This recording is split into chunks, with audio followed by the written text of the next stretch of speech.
My ex-husband was sterilized, but I got pregnant with twins. After 2 years of marriage, Yanli suddenly asked for a divorce. Shen Luofei clenched the infertility form in her hand and approached.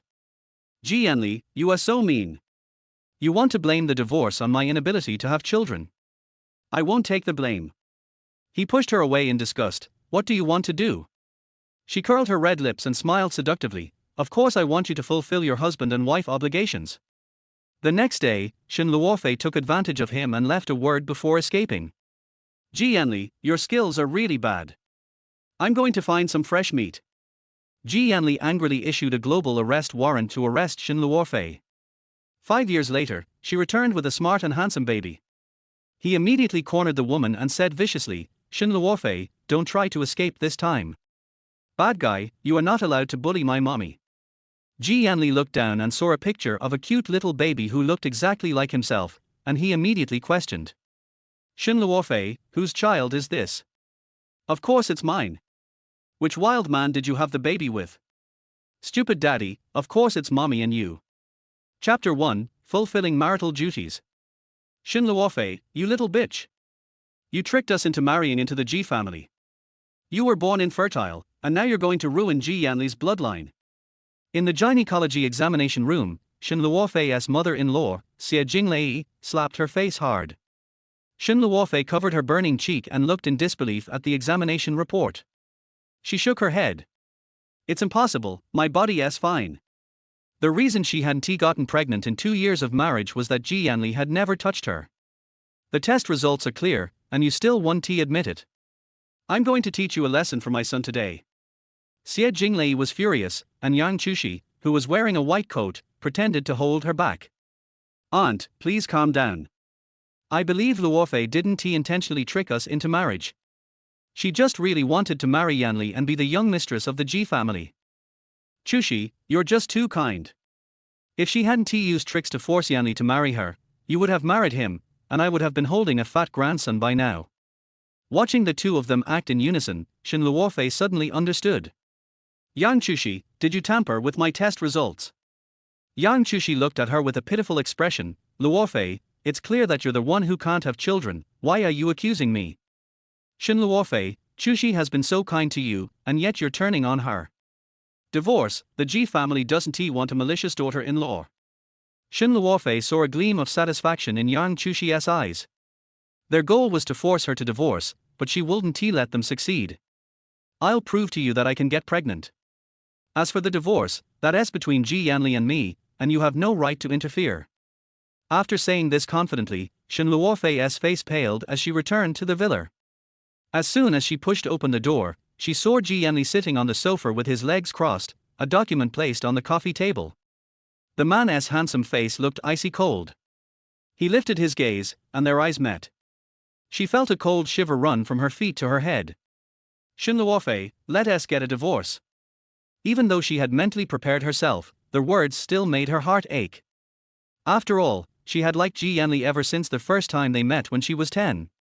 She stubbornly asked, there should be a reason for a divorce, right? You know that the infertility report is fake, don't you? Yanli interrupted her sharply. Shen Luofei, you know very well that there is no love between us. If you want to save face, just sign the papers. You'll still get a compensation. Otherwise, if you keep causing trouble, you'll get nothing. Yanli's brows furrowed in disgust, and his voice revealed his impatience.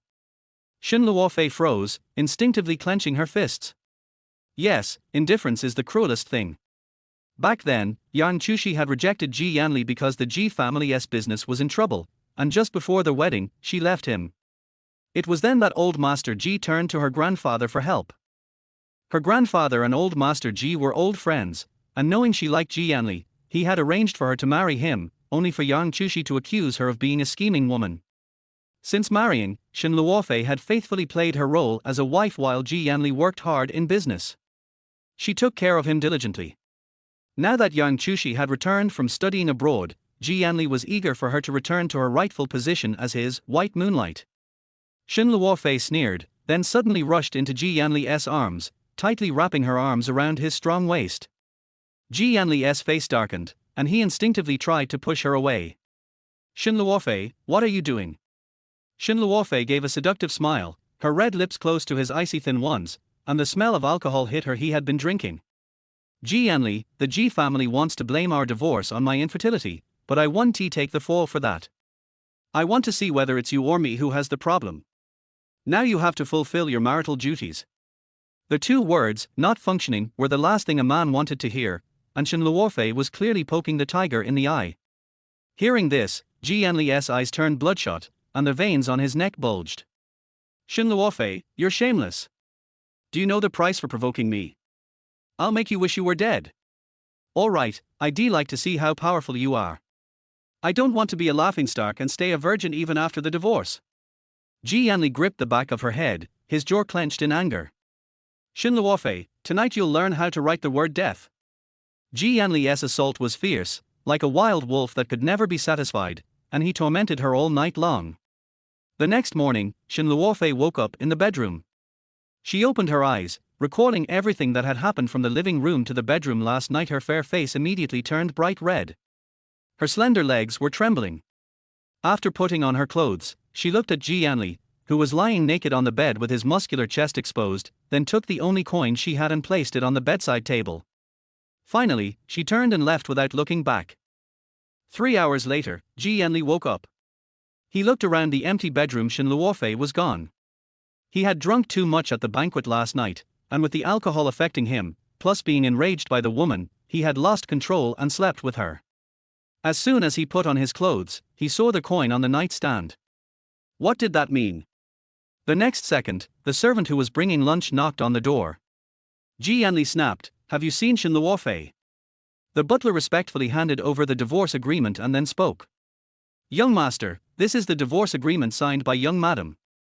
She also has a few words for you." "What words?" The butler hesitated for a few seconds before quietly saying. "Young madam said that you're a 3-second man, very poor. Your performance is only worth 1 coin. She also said that after trying you, she is definitely going to leave this prison and find a younger, better man." The butler's voice grew softer as Yanli's face darkened to an unbearable level. He angrily smashed the insulting coin to the floor. "Shen Luofei." Yanli gritted his teeth and yelled. "Release a global wanted notice. Whoever brings this woman to me will get a reward of $100 million. Remember, I want her alive." "Butler, young master is serious. Young madam is in trouble now." Yanli swore, "Shen Luofei, even if you escape to the ends of the earth, I will bring you back." Chapter 2, Cool and Handsome Little Boy. 5 years later, on Luoyang Island in Huacheng. In the 5 years since, Shen Luofei has risen to fame as a renowned pharmaceutical researcher and a top designer for major luxury brands. Her cancer treatment drug, by Luofei, won a prestigious award from an international medical organization. This time, the award ceremony and the pharmaceutical partnership meeting are held in Huacheng, China. Returning to Huacheng after 5 years, Shen Luofei feels a mix of emotions. She can't help but pull a photo from her pocket, a photo of a cool, handsome, little boy who looks remarkably like a younger version of Yanli. 5 years ago, shortly after leaving the Ji family, Shen Luofei discovered that she was pregnant. At the time, Yanli had issued a global manhunt for her. Unable to stay in Huacheng, she initially thought about seeking help from her grandfather and mother. However, both her grandfather and mother fell ill and passed away, and her father and his mistress took over her grandfather's company, forcefully expelling her. Fortunately, her best friend, Xu Enyu, sent her to a private island that her brother Xu Muse had purchased in Xiangguo, where she could escape Yanli's pursuit. At the time, she was pregnant with twins, but unfortunately, her son passed away shortly after birth. Only her son, Rui Ran, survived. For the past 5 years, Shen Luofei and her son, Rui Ran, have lived peacefully on the island in Xiangguo. Had it not been for the award ceremony and the promotion of her drug, she wouldn't have risked returning to Huacheng. To avoid being recognized by Yanli, she has been living under the alias Amelia. After checking into the hotel arranged by the event organizers, Shen Luofei decided to take a short walk. She began to feel thirsty and was about to return to the hotel when, unexpectedly, a small figure suddenly collided with her. Luckily, she managed to stay steady and not fall. She looked down and saw a cute little boy dressed in a white shirt, black suspenders, and branded sneakers.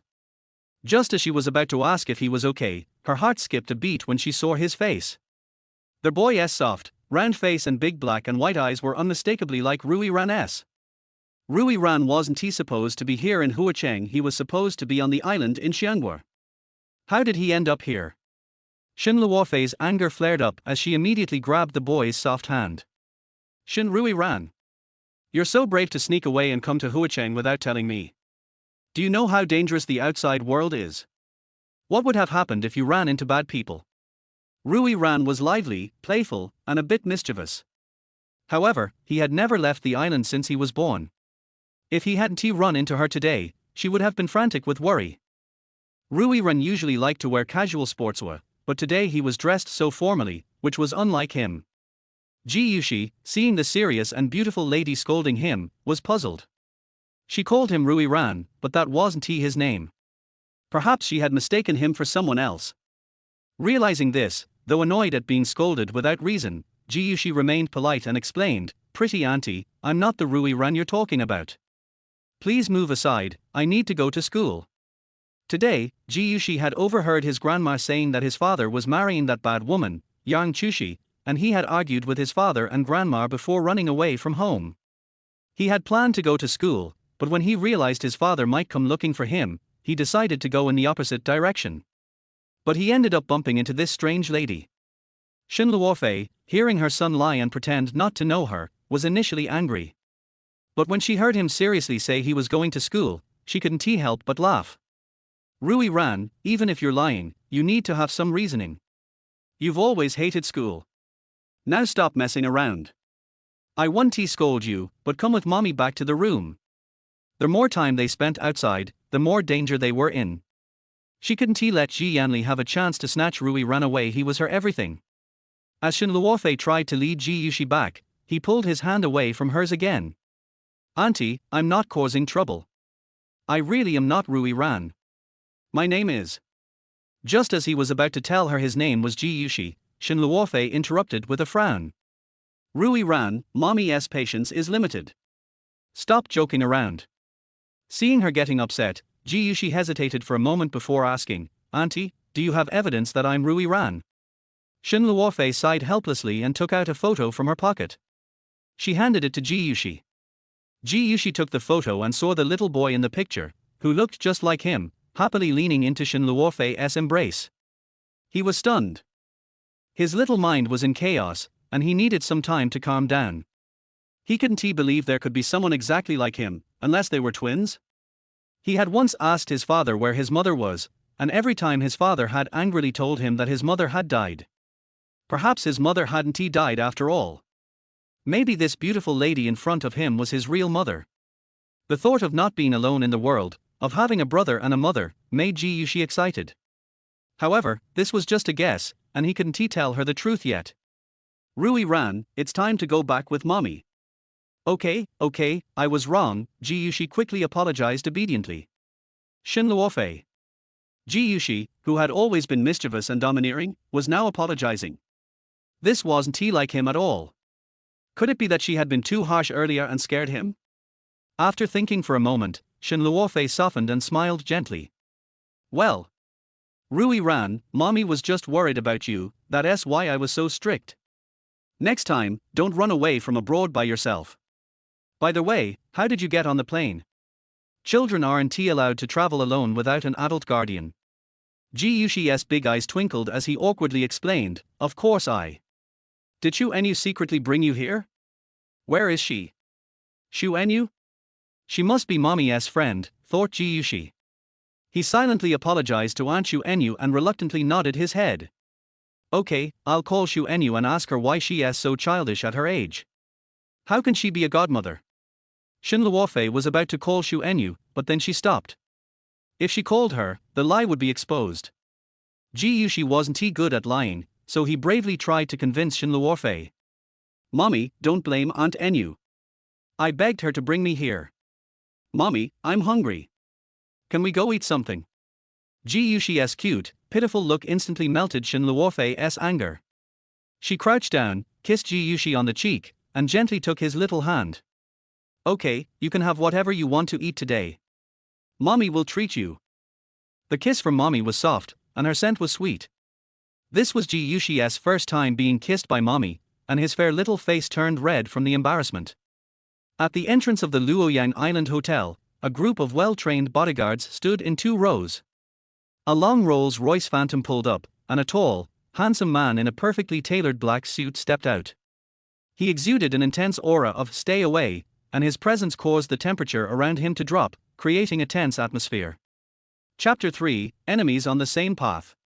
Have you found the young master? Yanli's gaze was as cold as ice, almost gritting his teeth. The bodyguard lowered his head, trembling with fear. Mr. Ji, someone saw the young master running toward the Luoyang Island Hotel, but after we checked the surveillance, we couldn't find any trace of him. The temperature around them dropped to freezing point, and the bodyguards remained silent as if frozen. Yanli's handsome face darkened, his voice harsh. Lock down the entire hotel, search room by room until you find the young master. Yes, Mr. Ji. In the restaurant, Shen Luofei cheerfully placed a piece of meat in the bowl of little Jiushi. Rui Bao, you're getting too thin and lacking nutrition. Eat more meat to replenish yourself. Here's your favorite braised pork with preserved vegetables, eat it while it's hot. Jiushi looked down at the greasy piece of meat in his bowl, a hint of resistance in his eyes. He hated oily meat, and his mom must have placed it there because of his taste preferences. Seeing that the little one wasn't touching his chopsticks, seemingly conflicted, Shen Luofei asked in confusion. Rui Bao, why aren't you eating? Have you become picky since coming back to China? Little kids shouldn't be picky eaters. Under his mother's gentle education, Jiushi reluctantly picked up the piece of meat and was about to struggle to put it into his mouth when suddenly a commotion was heard outside. Shen Luofei instinctively rushed over to hug Jiushi tightly. Jiushi immediately calmed down, feeling safe, even greedily soaking in the warmth of his mother's embrace. What happened? Someone in the crowd protested angrily. The next moment, a large group of bodyguards in black rushed into the restaurant, their presence overwhelming. At this time, their hotel manager wiped the sweat off his forehead and informed everyone that they must return to their rooms. No one was allowed to leave without permission, and everyone had to undergo a search. A strong sense of unease surged inside Shen Luofei as she comforted the trembling Jiushi in her arms. Rui Bao, don't be afraid, mommy's here. Shen Luofei raised her eyes and saw that the doors at the front and back were completely blocked, with not even a fly able to get through. In that moment, she seemed to spot a familiar figure. Just as she wanted to take a closer look at the face, the figure was swept into the elevator by the crowd. At the instant the elevator doors closed, the man's face flashed before her eyes. Yanli. Could she be this unlucky? It was really an enemy's path crossing. When Yanli's deep and unfathomable gaze turned toward her, the elevator doors slammed shut. Shen Luofei felt as if all the air had been sucked out of her, her back soaked in sweat. Yanli suddenly appearing here, had he found Rui Bao and was planning to snatch him away from her? No, Rui Bao was her treasure.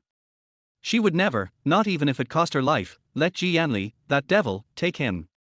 Shen Luofei quickly rushed back to the room with Jiushi, who was still in shock, possibly even stunned by the situation. She searched the room and finally hid Jiushi in the wardrobe. Rui Bao, no matter what happens outside, stay inside and don't come out, understand? Jiushi pursed his little lips and nodded obediently. Mommy, you be careful too. Shen Luofei patted his little head and gave a determined smile. Don't worry, mommy will protect herself. Just as she was about to close the wardrobe door, a knock came at the main door. Shen Luofei took a deep breath and walked over to open it. Of course it's you. Outside the door, Yanli's eyes narrowed dangerously, like a predator eyeing its prey. A mocking curve formed at the corner of his mouth. Just moments ago, at the elevator, he had thought he was seeing things. Shen Luofei, that woman, had disappeared from his world for 5 years. If it wasn't for Jiushi's arrival that made him realize she was still alive, he would have thought she was dead. Seeing her face again, one he had etched in his mind, he couldn't help but recall the humiliation and the scheme that had led to his downfall 5 years ago. Despite preparing himself mentally, when Yanli fixed her with that look that seemed to want to tear her apart, she felt a strong impulse to flee. But the hallway was packed with bodyguards, and a towering figure blocked her path. Yanli's black eyes stirred with stormy fury, his brows furrowed deeply, and his intense gaze could have carved a hole through her fair face. Shen Luofei, you're still alive. With that, he violently seized her wrist. His piercing gaze locked onto her eyes, and his chest churned with anger, mixed with emotions he couldn't quite control. In his mind, Shen Luofei had been living in hiding, so he expected her to look haggard. But to his surprise, the woman was more vibrant than 5 years ago, her figure even more alluring, exuding a mature femininity. He suddenly remembered her last words, about going after a young fresh meat. Could it be that she had become so enchanting because some other man had been taking care of her? The thought of her having made a fool of him so many times filled him with a rage so intense he wanted to strangle her. Shen Luofei saw the murderous intent in Yanli's eyes, forcing herself to stay calm. This man was still cold and ruthless toward her, even wishing her dead. Why should she hold on to any hope for him? Her feelings for him had been severed 5 years ago. Shen Luofei spoke coldly, "Sir, you're mistaken. I'm not Shen Luofei. I'm Amelia." Hearing this, Yanli sneered. "Shen Luofei, stop pretending. Even if you were turned to ashes, I'd still recognize you." Shen Luofei tried her best to suppress her anger, not allowing his provocation to rile her up.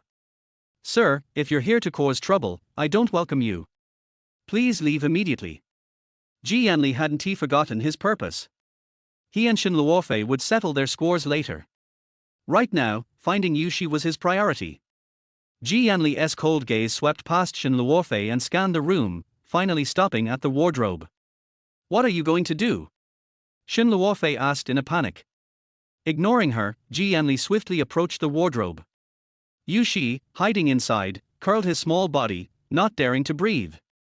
Shen Luofei immediately rushed to block the wardrobe with her body. Yanli paused for a moment, his voice low and displeased as he growled, "Move. This is my private space.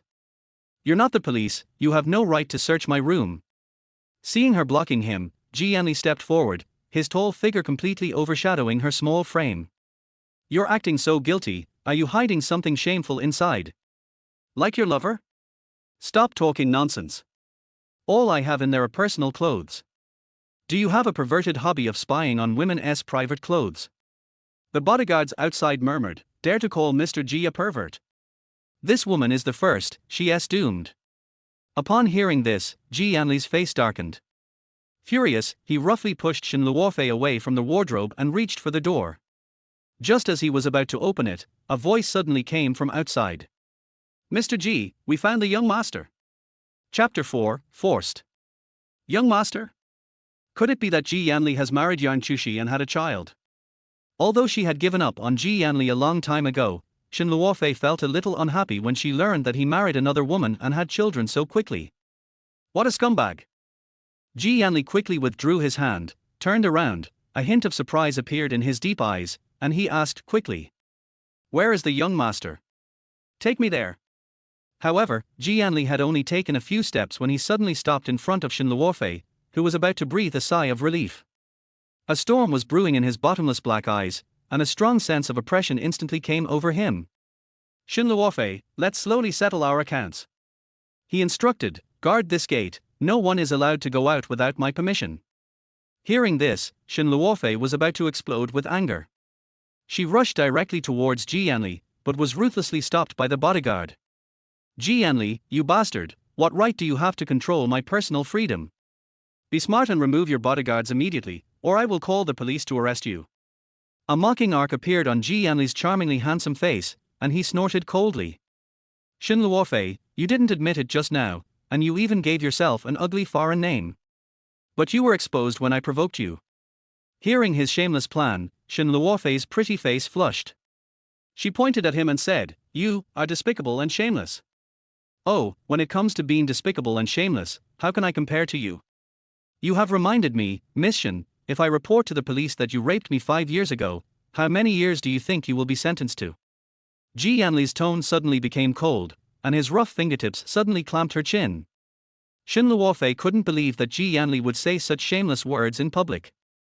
Her little face turned red as she gritted her teeth and sneered. "Boss G, it seems like you can't forget the night we had together. Do you want me to help you relive it?" The bodyguard outside the door blushed. What kind of vicious words are these? Should they avoid them?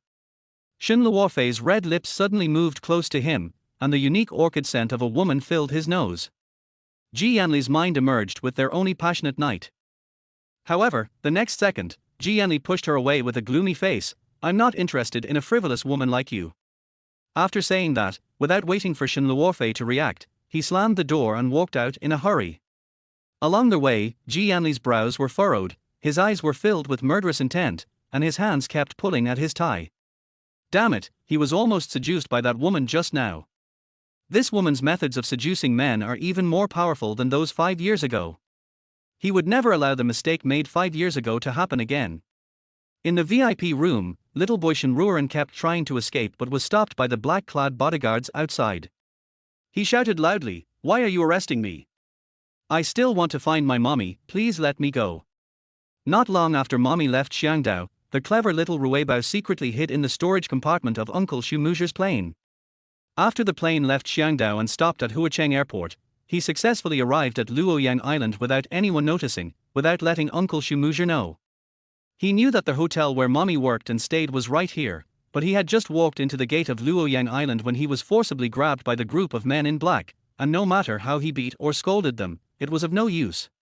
Rui Bao was really depressed to death. "Young master, please don't be angry with the eldest master.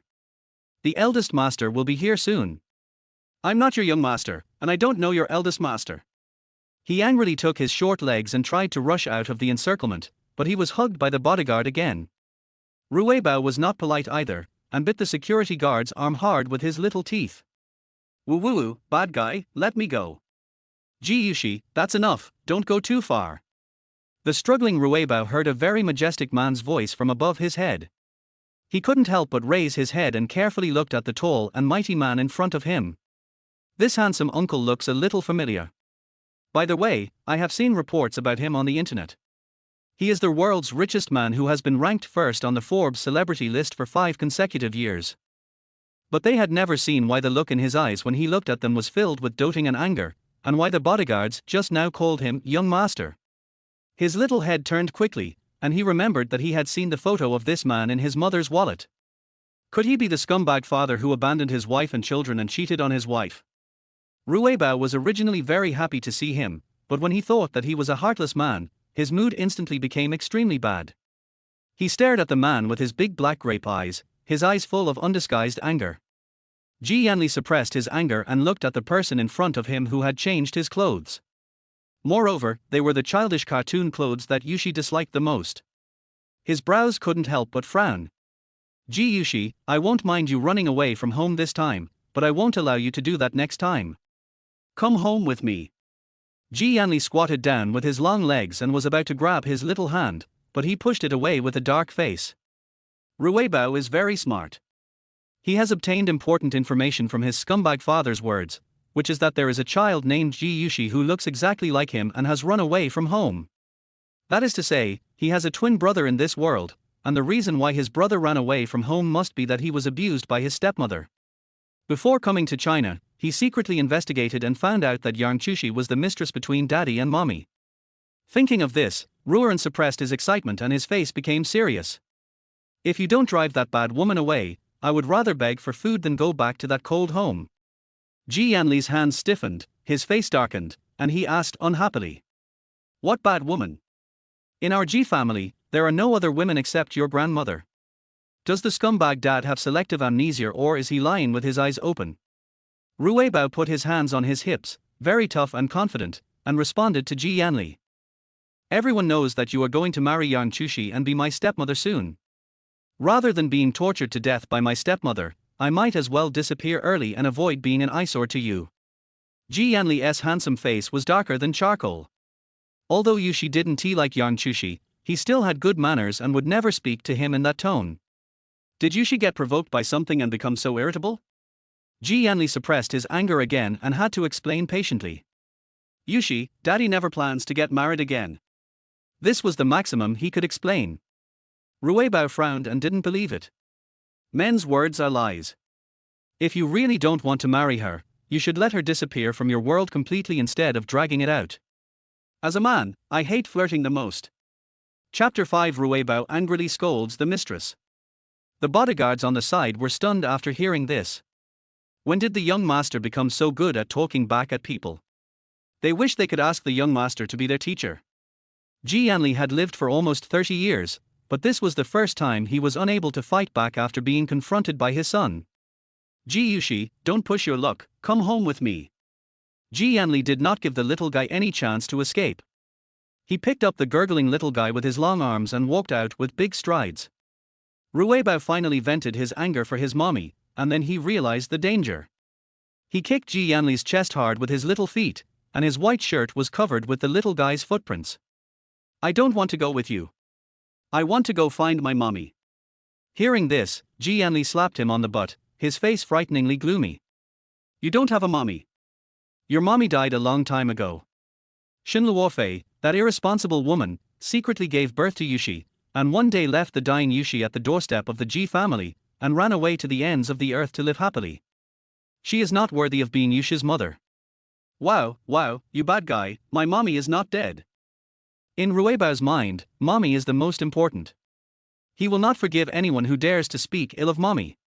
Yanli didn't care about the crying Rui Ran and just stuffed the little guy into the car. He got in immediately and drove away in the Rolls-Royce Phantom. As for Shen Luofei, she closed and locked the door since Yanli left. She quietly opened the closet door and saw Jiushi huddled in the closet obediently, his face a little pale. This was the first time since he was a child that he had bravely fought back against his daddy. He was almost discovered by his daddy just now, and his little heart almost jumped out of his chest. Rui Bao, what's wrong with you? Are you scared? Don't be afraid, mommy is here, and the bad guys are gone. Seeing that Rui Bao was so scared that he didn't dare to make a sound, Shen Luofei felt very distressed. She stretched out her arms and took the little guy out of the closet. Jiushi shook his head obediently. Shen Luofei felt that there was something wrong with Rui Bao. He was not as lively as usual. You know, Rui Bao would feel suffocated if he didn't talk for a day. Shen Luofei pinched Yushi's soft little face with her hands and smiled in a particularly doting manner. Rui Bao, you must be thirsty. Mommy will make you a cup of tea, okay? Jiushi didn't dare to move in the closet. His legs were numb. He was really thirsty. Moreover, he smelled the unique fragrance of his mother, which made him feel very safe. Thank you, mommy. Jiushi said shyly. Shen Luofei hesitated for another second in disbelief. Rui Bao seemed to have said thank you several times today. She concluded that Rui Bao must have been frightened by that bastard Yanli. No, she must take Rui Bao away from here as soon as possible. Jiushi looked at the white room. He heard the conversation between daddy and mommy today. Daddy must be very angry. But in the end, the bodyguard said that he found the young master, but he was clearly in the closet. His big eyes suddenly lit up, and he understood that the young master caught by the bodyguard must be his younger brother Rui Bao. Although daddy doesn't commit domestic violence, he is quite fierce compared to the gentle mommy. What's more, I made a mistake. The key is that vixen will definitely exaggerate and say bad things about me in front of daddy. Jiushi couldn't help but start to worry. Will Rui Bao be bullied since he has just arrived? Inside the Rolls-Royce Phantom, Rui Ran struggled for a while, but his arm was no match for his thigh, and finally he was taken back to Ji's house by Yanli. As soon as he got out of the car, the bodyguards surrounded Rui Bao tightly. Yanli seemed to know that he wanted to run and did not give him any chance at all. Although it was the first time for Rui Bao to visit his daddy's mansion, he was not in the mood to appreciate it. The two men, one big and one small, ignored each other and walked into the living room with the same sour faces. As soon as Rui Bao walked in, he was hugged by a middle-aged lady in luxurious clothes. Jiushi baby, you're finally back. You scared me to death. Then, a woman exuding a pungent scent of perfume walked out from behind Jinli. She first looked at Yanli lovingly, and then when she saw Rui Bao, she walked over hypocritically and wanted to touch his head. Yanli, I'm so glad to see that baby Jiushi has returned safely. You don't know how worried my aunt and I were just now. Rui Bao raised his little face, glared at the hypocritical vixen fiercely, and turned his head away in disgust. Don't touch me. A flash of embarrassment passed across Yarn Chushi's face. Jinli let go of Rui Bao and said dissatisfiedly. Jiushi baby, Aunt Yarn also cares about you, how can you be so rude to her? It was this vixen who seduced daddy and caused mommy and daddy to divorce. Rui Bao sneered, I am only polite to good people. As for those mistresses who destroy other people's families, they are not worthy at all. Rui Bao is not afraid of his stinky daddy and vixen, he is a little bully. Yushi, don't talk nonsense. Xie Jinglei scolded Rui Bao. Rui Bao smiled at Xie Jinglei disapprovingly. Grandma, if you don't want me to continue running away from home, just shut up. This grandma is really confused and annoying. I don't know how brother Yushi has endured it all these years, but he can't tolerate it. Xie Jinglei loves this grandson the most, and she was immediately speechless. Yang Chushi's face darkened slightly, and her nails dug into her palms fiercely. The next second, she looked pitifully at Yanli, who had been silent and extremely indifferent. Yanli, I know I'm not Yushi's biological mother, so no matter how good and sincere I am to him, he doesn't like me. But I don't blame him. After all, the child is still young. Don't blame him too much. Don't let my feelings ruin the relationship between you and your son. After Yang Chushi finished speaking, tears welled up in her watery eyes, as if she had suffered a great injustice. This woman was trying to sow discord and put the blame on others right in front of him. Rui Bao's face was very sour, and he looked at his father Yanli with scrutiny and dissatisfaction. He knew that Yang Chushi was acting and was a typical green tea and white lotus. It all depended on whether Daddy had the ability to identify a bitch. Yanli's gaze did not look at Yang Chushi, but fell on his son's little face, which was full of dissatisfaction. His thick sword-like eyebrows frowned again, and finally he glanced at Yang Chushi, who was almost in tears. Since you know Yushi doesn't like you, you shouldn't appear in front of him. Wow, Daddy finally said something sensible, and baby Rui Ran didn't seem to hate him so much anymore. Yang Chushi was stunned at first, but she did not give up and explained softly, I came to visit Aunt Xie because I saw that she was in a bad mood, so. No need to explain. Our Ji family has no shortage of servants. From today on, you are forbidden to set foot here. Yanli did not give her any chance and decisively refused and ordered her to leave. Chapter 6, Severing the father-son relationship. After Yang Chushi was driven away aggrieved, Xie Jinglei couldn't help but scold her. Yanli, how could you treat Chushi like this? She is your savior. Rui Bao frowned, wondering why the bad woman would save Daddy. His big black and white eyes looked at Yanli in confusion. Yanli's handsome face turned slightly cold, and he said in a deep voice, if she hadn't saved me before, do you think she would still appear in front of me? It's getting late. I'll ask the driver to take you home. Xie Jinglei wanted to say a few more words, but her son drove her away again, so she had to leave with a gloomy face. In the living room, only Yanli and Rui Bao were left, and the atmosphere became cold for a moment. Yanli's gaze fell on Rui Bao's scrutinizing gaze again, and he said calmly, you can rest assured that Yang Chushi will never come home again. Originally, Daddy's driving away the bad woman had won him a wave of favor, but when he heard that the bad woman had a life-saving relationship with Daddy, this undoubtedly made the already hostile relationship between Daddy and Mommy even worse. Rui Bao snorted sarcastically, if she doesn't come home, she can date you outside.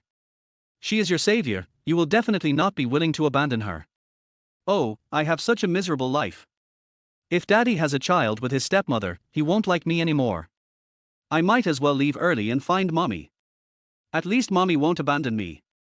After Rui Bao finished speaking in a tragic voice, his little body slid off the bench. Stop. The little brat is becoming more and more rebellious. Yanli stood up and walked quickly with his long legs to Rui Bao. He frowned and suppressed his anger. Even if Yang Chushi is my savior, I will not marry her, let alone have children with her. Maybe it was because the daddy standing in front of him was too tall, or maybe it was because his voice was too loud. Anyway, little baby Rui Ran was a little frightened. Also, let me emphasize again, you don't have a mommy. You are just my son, Yanli. You're talking nonsense. Daddy is a man and can't have children. I didn't come out of a stone. Jiushi, I'm telling you this for the last time, your mommy is dead. Yanli interrupted him harshly. Damn scumbag Daddy, Rui Bao swallowed the words that were about to come out of his mouth. Daddy seems to have a lot of resentment towards Mommy. If he tells him that Mommy is back, wouldn't that expose Mommy to danger? Besides, he always used to ask Mommy where Daddy was, and Mommy's answer was the same as Daddy's. Rui Bao suppressed his explosive emotions and said coldly, you'd better keep your word. If I see you continue to be entangled with the vixen, I will disown you. After saying that, without waiting for Yanli to answer, he ran upstairs proudly with his short legs. Season banquet. This little thing is really lawless. He even threatened to sever the father-son relationship with him and didn't even call him daddy anymore. After Yanli calmed down, he felt something was wrong the more he thought about it. He dialed Suibai's number directly. Boss G, has the young master's condition changed? Suibai is a famous child psychologist in Huacheng, and he has been treating Yushi's condition. It has been several years since Yushi's last attack. Yanli and Suibai both believe that Yushi's condition is under control. Well, there are some changes. Is it serious? I'll be right there. Not for now, it's just that Yushi's personality seems to be different. You know, Yushi was very quiet before, but now he is very lively and talks a lot. He even has a bit of a devilish feel to him. After listening to this, Suibai was silent for a few minutes before continuing to speak. That only means that Yushi's illness is still latent in his body. As long as there is a trigger, it will flare up. I have come across cases of children with various mental disorders, but I have never seen a sudden change in personality like Yushi baby. But fortunately, Yushi's personality has just become more lively. Maybe he has been suppressing it for too long and now wants to express it, or maybe he has encountered someone or something that stimulated him. Suibai's words did remind Yanli that Yushi's changes happened to coincide with the time when Shen Luofei returned, but he was sure that the two had not met. There was a chill in his eyes. Perhaps it was because of the bond between mother and son. Yushi could feel Shen Luofei's presence, so he was affected. It seemed that he had to drive Shen Luofei away. Do you have any good ideas to cure Yushi? Yushi's last attack was related to missing mommy. Is this also related to this? Yanli took a deep breath and could only tell everything. That's easy. You can try to let Yushi contact her. She is the key to Yushi's complete recovery. Remember not to drive her away, otherwise Yushi's temperament may change again, and it may worsen and become uncontrollable. After hanging up the phone, Yanli walked to the terrace on the second floor, his deep cold eyes frozen into ice chips. 15 years ago, the school went on a spring outing to the mountains. On their way back, they encountered a landslide on the mountain road. All the teachers and classmates died in the disaster. Only he was found and rescued by a girl in the dark. He gave the only what she had to the girl as a token of their future meeting, and then he fell into a coma. When he woke up, his grandfather had already taken people to take him to the hospital. 5 years later, Jiushi came to him with the watch. He thought he would be very happy, but for some reason he did not fall in love with Jiushi, his savior. He just promised her that he would give her the wealth and glory she wanted. This is also the reason why she chose to betray Jiushi when she knew that their Ji family's business was in trouble. After he turned the tide and took over the Ji family's mess and made Ji's family the richest man, Jiushi came back to please him and did not drive her away. The fact that he and Shen Luofei had a baby was purely an accident. What he hated most was Shen Luofei's selfishness, giving birth to a baby but not raising it. Now because of Yushi's illness, he couldn't drive her away. Yanli suddenly became very annoyed. Inside the hotel, Shen Luofei was thinking about how to take Rui Bao away from Yanli's bodyguards and escape from here, when she received a video call from her best friend Xuanyu. She turned down the volume of the video, glanced back at Yushi who was sleeping soundly, and went to the bathroom before answering the call. In the video, Xuanyu looked anxious and guilty. Luofei, I want to apologize to you. Rui Bao is missing. My brother checked the surveillance and found that Rui Bao secretly hid in his plane and came to Huacheng.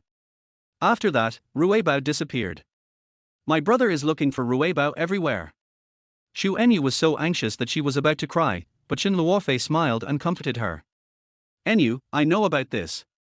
I was just about to tell you. Tell Muzi to stop looking for him. Rui Bao is in my room. Xuanyu breathed a sigh of relief after hearing this. But the next second, Shen Luofei looked sad. Enyu, I met Yanli. Chapter 7, Escape from his eyes. Xuanyu's expression tensed again. That damn scumbag didn't embarrass you, did he? Xuanyu became angry when she thought about how Shen Luofei had suffered all kinds of grievances during the 2 years of their marriage, and how she was ruthlessly dumped by him in the end. After she left, the pregnant Shen Luofei was forced to have nowhere to hide. Shen Luofei briefly recounted the thrilling process of how Yanli almost discovered Rui Bao. She knew that given Yanli's vengeful character, he would definitely come back to settle the score with her. It would be very dangerous for her to stay in the hotel now, and she had to leave immediately.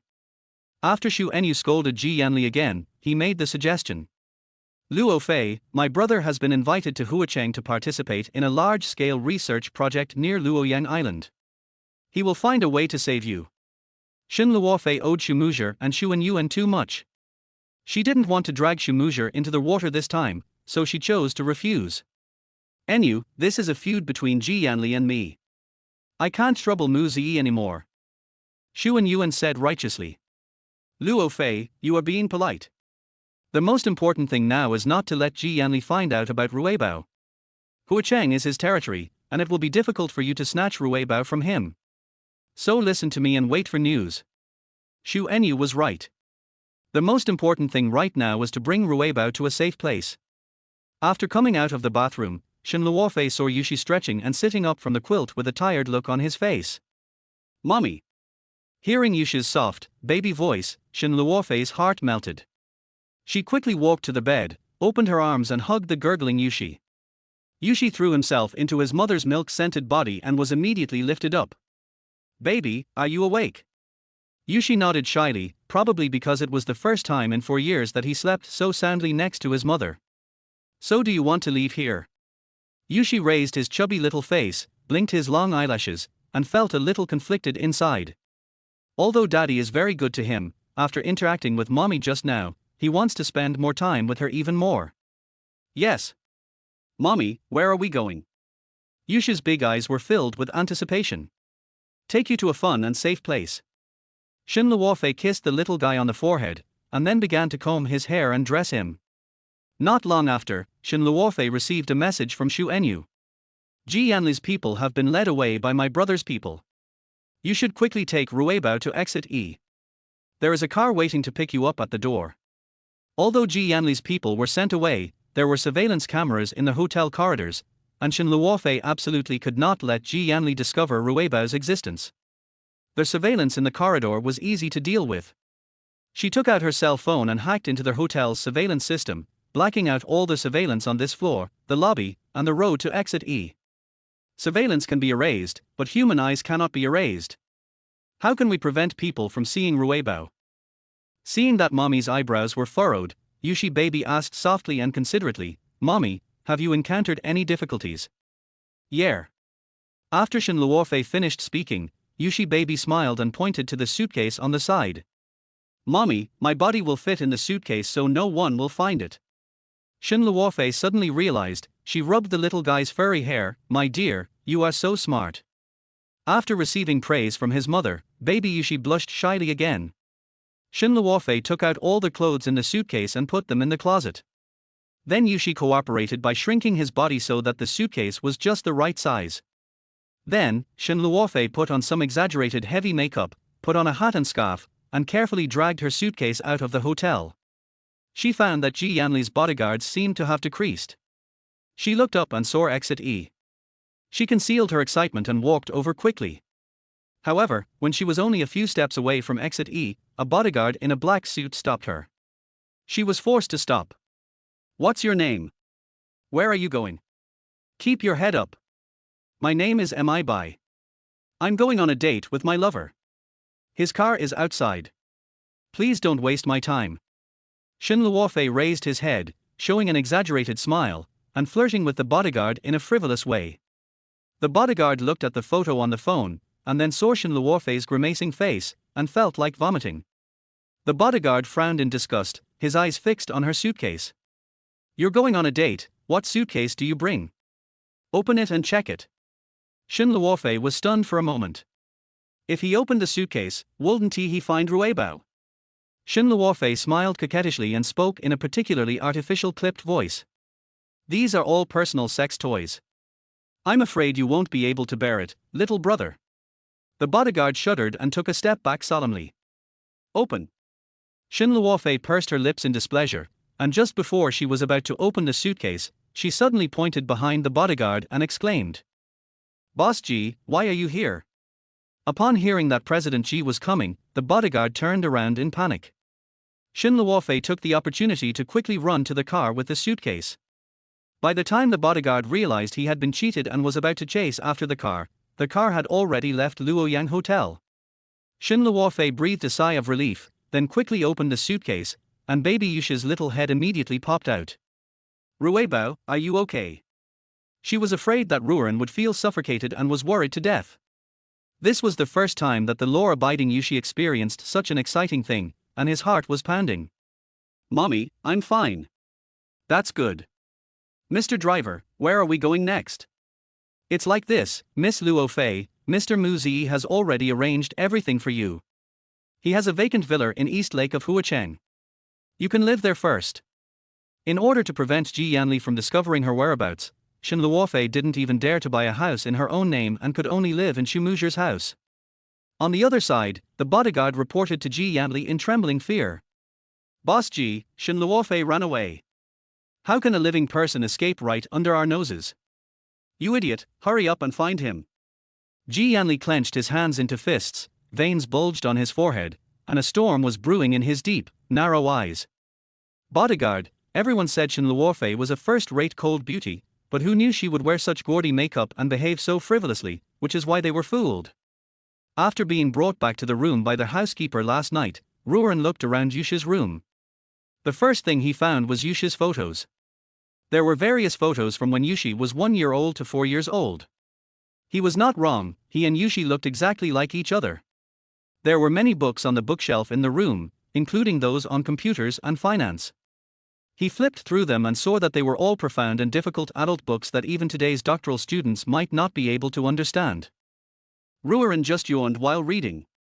Yushi must be very bored to read such a dull book at such a young age. Rui Ran has already accepted the fact that he and Yushi have exchanged identities. Now he wants to meet his twin brother.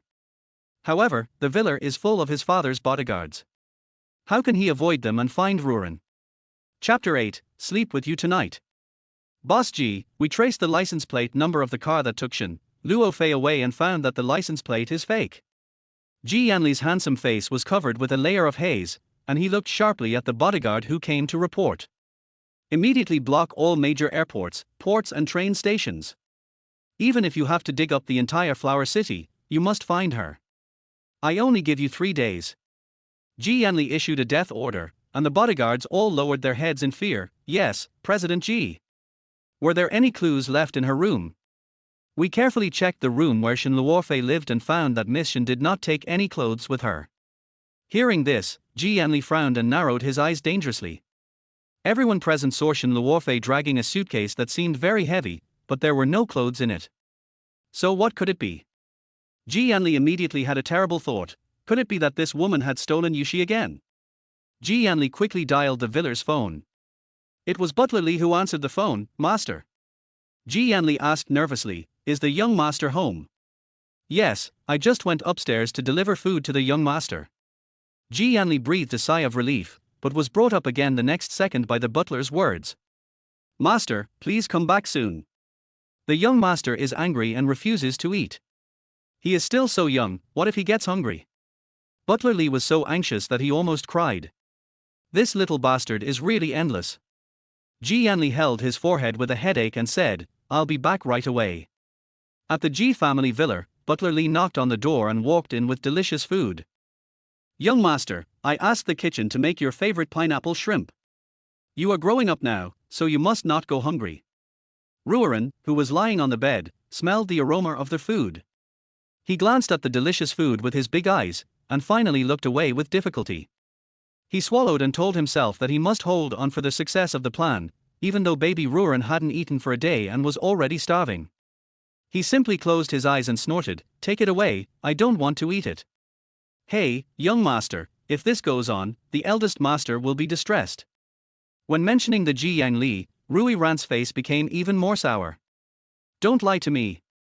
Daddy would rather I starve to death than he would feel bad. Jiushi, what are you talking about? When did Daddy ever wish you were dead? The next second, Rui Ran heard his father's serious voice above his head. Rui Ran's little body tensed up instantly, and he slowly opened his eyes, looking at Yanli's angry gaze.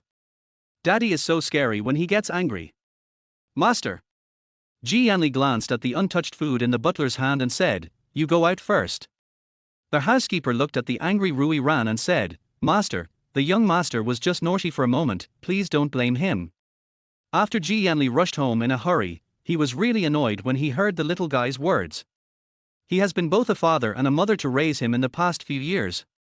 The originally well-behaved Jiushi has now become against him in every way. He remembered Suibai's warning that he cannot scold Jiushi because doing so will make Yushi's condition worse. Rui Ran confronted him stubbornly. Even if his father abused him, he would never compromise.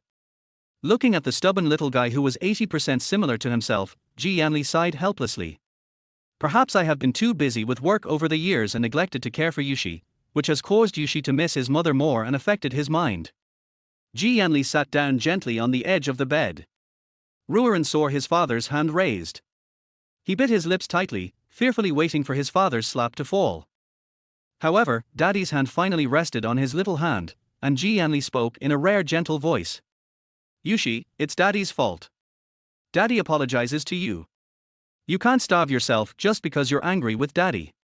Be good and get up and go downstairs to eat. Rui Ran blinked in disbelief. What happened to Daddy? Why did he suddenly change his personality? To be honest, he was a little uncomfortable with such a gentle daddy. Since his father had already apologized, he would give him a way out. Rui Ran climbed up from the bed and pouted. Okay, I'll forgive Dad today, and it won't happen again. Yanli was stunned. He usually said, don't do it again, but it sounded strange coming from Yushi's mouth. What do you want to eat? I'll ask the kitchen to make you what you like. Rui Bao suddenly had an idea, and he immediately became energetic even though he was sick just now. Daddy, I don't want to eat the food cooked at home. I know a restaurant that serves delicious food. Let's go there to eat. Shen Luofei and baby Jiushi sat in the car for 3 hours before they reached the villa area in the suburbs. The villa here was built on a mountain on an isolated island, surrounded by sea water on all sides. It is not shown on the map and is easy to defend but difficult to attack. Shumuja arranged for himself and Rui Bao to live here, which can be said to be a well-intentioned decision. Ms. Shen, the villa has been cleaned. If you have any other needs, you can call me at any time. The driver told Shen Luofei the phone number. After thanking him, Shen Luofei took Jiushi into the villa. This villa has 2 floors. The room is on the 2nd floor and the decoration is very warm and elegant. Rui Bao, we will live here temporarily from now on. Which room do you like? There are 5 rooms on the 2nd floor. Shen Luofei had made up her mind that once the work here was completed, she would immediately take Rui Bao back to Xiong country and never come back. Baby Jiushi grabbed her mother's warm big hand and pointed to the princess room decorated entirely in pink. Shen Luofei thought he would choose a boys' children's room, but unexpectedly Rui Bao chose such a feminine-style bedroom. Shen Luofei squatted down and asked again in confusion. Rui Bao, are you sure you want this one? Jiushi looked at her mother's beautiful face and nodded slightly. Rui Bao, you said before that you don't like pink the most. If we say that before, Rui Bao was not able to adapt to the new environment because it was his first time going abroad, but now it seems that even his favorite color has changed.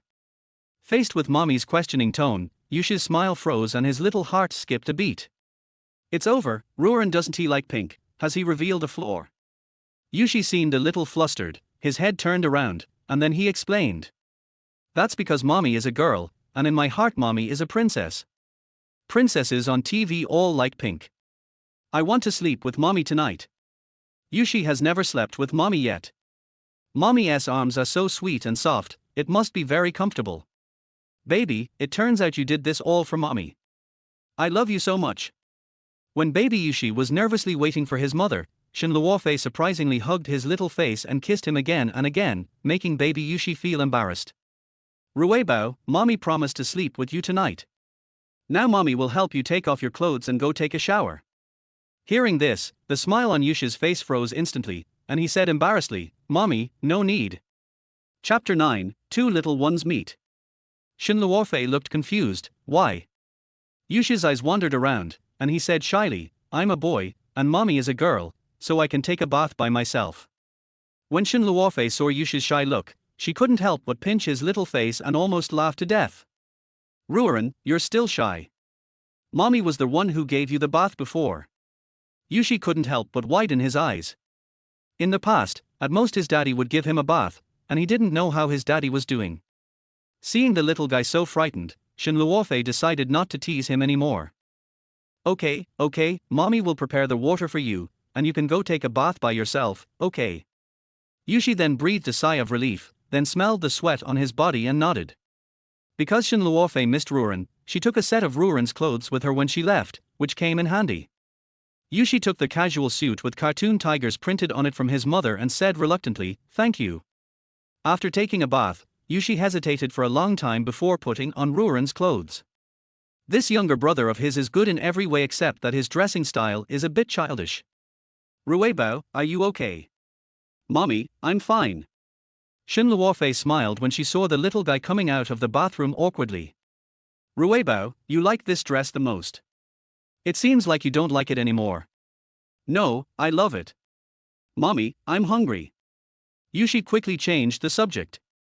While he was taking a shower, Shen Luofei went to the kitchen to look for food.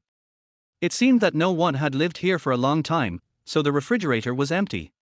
The key point is that this place is too remote to even order takeout, so it seems that I can only take Yushi to a restaurant at the foot of the mountain to eat. Shen Luofei took Yushi to the Côte d'Azur restaurant at the foot of the mountain for dinner. At this time, Xu Enyu sent her a WeChat message, telling her that this was Xu Muzher's private area and Yanli could not enter, so they could stay there without worry. After Shen Luofei thanked Xu Enyu and Xu Muzher again, he handed the menu to Yushi. "Rui Bao, order whatever you like." Yushi saw the barbecue, fried chicken and cola set meal on the menu and swallowed subconsciously. Dad is usually strict and never lets him eat junk food. Yushi once saw his kindergarten classmates eating delicious food and he was very envious. "Mommy, I want fried chicken." "Okay, no problem." Seeing the little guy's expectant eyes, Shen Luofei couldn't bear to refuse. "Thank you, Mommy." Yushi is so happy. On the other side, Yanli pursed his lips and asked his assistant Martin Fei impatiently, "How long will it take?" The restaurant was designated by Yushi, but we drove for nearly 2 hours and still hadn't arrived, and it was already dark. "Boss G, there are still 10 minutes left." Yanli's gaze suddenly fell on the little guy's face, and Rui Ran's eyes were filled with undisguised expectation. "Yushi, why did you recommend this remote restaurant?" Rui Ran suppressed his emotions and explained seriously. "Because the salmon in this restaurant is the best in the world, Dad, you'll know when you try it." Is that really the case? Or is he overthinking it, and always feels that Yushi seems to be hiding something? Daddy is really suspicious. Baby Rui Ran sat upright and didn't dare to look around. The reason why he chose to come to this restaurant for dinner was because he installed a positioning tracker on Mommy, and Mommy and brother Yushi should be in the restaurant now. Baby Yushi can finally drink Coke as much as he wants. Maybe he drank too much and he felt the urge to pee. He squeezed his legs together and looked at Shen Luofei with a red face. "Mommy, I want to go to the bathroom." Shen Luofei quickly put down her knife and fork. "Mommy will go with you." "No, Mommy, I'm going to the men's room." "I can do it." It was not convenient for her to go into the men's restroom, but she could wait outside. Although it was safe here, she was worried about letting Rui Bao out of her sight. Just as she stood up, her cell phone rang. It was Xu Muzher. Yushi couldn't hold back and ran out first. "Luofei, I'm sorry, I'm too busy with work here and I can't see you. Are you and Rui Bao okay?" Xu Mu's voice, as gentle as jade, came from the phone. "Brother Muzi, I should be the one who is embarrassed. Rui Bao is naughty. I trouble you to provide us with accommodation. I will pay you according to the market rent. Luofei, if you bring up money in our relationship, it will hurt our feelings. Brother Muzi, you have helped us so much. I know you don't need this little money, but..." Shen Luofei didn't know how to repay the favor he owed him. "Luofei, you and Enyu are good friends. In my heart, you are also my sister. It is natural for a brother to help his sister. There is no need to say such things anymore." Having said that, Shen Luofei didn't insist any further. Baby Yushi finally came out of the toilet comfortably. At the corner, he bumped into a little guy. Yushi touched his little head, looked closely, and found that there was a little boy who looked like him standing in front of him. Except that they were dressed differently, the little guy opposite was wearing a formal suit and leather shoes, while he was wearing a cartoon sportswear. The two little ones opened their eyes wide and looked at each other without blinking. They saw themselves in each other's eyes. It was too magical. Although they had already guessed each other's identity and knew of each other's existence, they were still a little surprised when they met suddenly. Amidst the surprise and astonishment, the lively Rui Ran was the first to speak. "Hello, you must be Jiushi. I'm Rui Ran, let's go over there." Jiushi nodded excitedly, and the two little ones quickly ran to a private room without surveillance and sat down. "Hello Rui Ran, I'm Jiushi." Jiushi stretched out his little hand, and Rui Ran immediately stretched out his little hand as well. The two little hands held each other tightly, just like the hearts of two brothers firmly pressed together. "Brother Rui Ran, we should be twins. We swapped identities by mistake." The two little ones were no longer shocked and alienated, and soon they started talking intimately. "Yeah, brother Jiushi, I guessed it too." The two kids quickly told each other about their exchange, and only then did they realize how many twists and turns had happened in between. "Jiushi, why are you at Daddy's house?" Rui Ran racked his brains but couldn't figure it out. Jiushi was as calm as ever and shook his head. "I don't know the details, but I once heard Daddy get angry and say that Mommy disliked me because I was weak and sick, so she left me to Daddy to raise." Seeing Jiushi's sad look, Rui Ran clenched his fists and retorted angrily. "No, Daddy lied. Something went wrong when Mommy gave birth, and she thought you were gone. Mommy was sad for a long time because of this." Jiushi's big eyes lit up and he asked excitedly, "Really? Mommy doesn't actually want me?" Rui Bao was so angry that he almost turned into a puffer fish. "Of course, Mommy loves us so much, how could she abandon you? I think Daddy is deliberately slandering Mommy in order to take you away." Chapter 10. I hope Mommy and Daddy get back together. "Rui Ran, maybe there is some misunderstanding. Although Daddy looks very serious and fierce, he is actually very good to me. Especially after I fell ill, Daddy took care of me without taking off his clothes. Now that Mommy is back, Jiushi hopes that Daddy and Mommy can get back together so that their family of four can be together completely. Rui Ran has a very bad impression of his daddy now, so he must say something good about him." Rui Ran heard with his own ears that Daddy cursed Mommy to death, and he said with disgust on his face, "Jiushi, stop speaking well for that unfaithful man. By the way, are you feeling better now?" It was one thing for Rui Ran to hate his dad, but he really liked this brother. He grew up healthy with his mommy, but Jiushi was weak and grew up with his bad daddy, so he was much more pitiful than himself. Jiushi hesitated for a few seconds, as if to comfort the worried Rui Ran. "I am in much better health now. I haven't been sick for many years." "That's good." Rui Ran breathed a sigh of relief and looked at the time. "Jiushi, we can't stay here for too long. Daddy's people will be here soon. Do you want to stay with Mommy or go back to Daddy?" Although Rui Ran is the younger brother, he is very sensible. Jiushi has just experienced maternal love. If he suggests that they return to their original positions, it will definitely hurt Jiushi's heart, so he gives the choice to Jiushi. Jiushi became depressed. He really didn't want to leave his mommy, but he knew Rui Ran didn't like Daddy, and he couldn't be so selfish as to occupy Rui Ran's position. "Brother, come to Mommy's place. I'll go back to Daddy's place." Just when Jiushi was reluctantly taking off his clothes, Rui Ran stopped him. "Jiushi, I think you should go to Mommy first, and I'll deal with the bad daddy." Jiushi was so happy that Rui Ran finally tried to accept his daddy, so he made a bold proposal. Rui Ran, actually Daddy and Mommy don't know about our existence. Why don't we tell them our respective identities, so that we don't have to hide anymore?" After hearing this, Rui Ran shook his little head like a rattle. "No, now is not the right time. If Daddy knew there was an old me, he would definitely fight with Mommy for custody. And if Mommy knew you were still alive, she would also fight with Daddy for you. Their relationship is so bad. Besides, even though Mommy is very powerful now, she is still inferior to Daddy. You don't want Mommy to be sad, do you?" "Yeah, I didn't think it through. How about this, we can bring Daddy and Mommy back together, and we don't have to separate." After he finished speaking, Rui Ran frowned and was silent for a few seconds before he continued.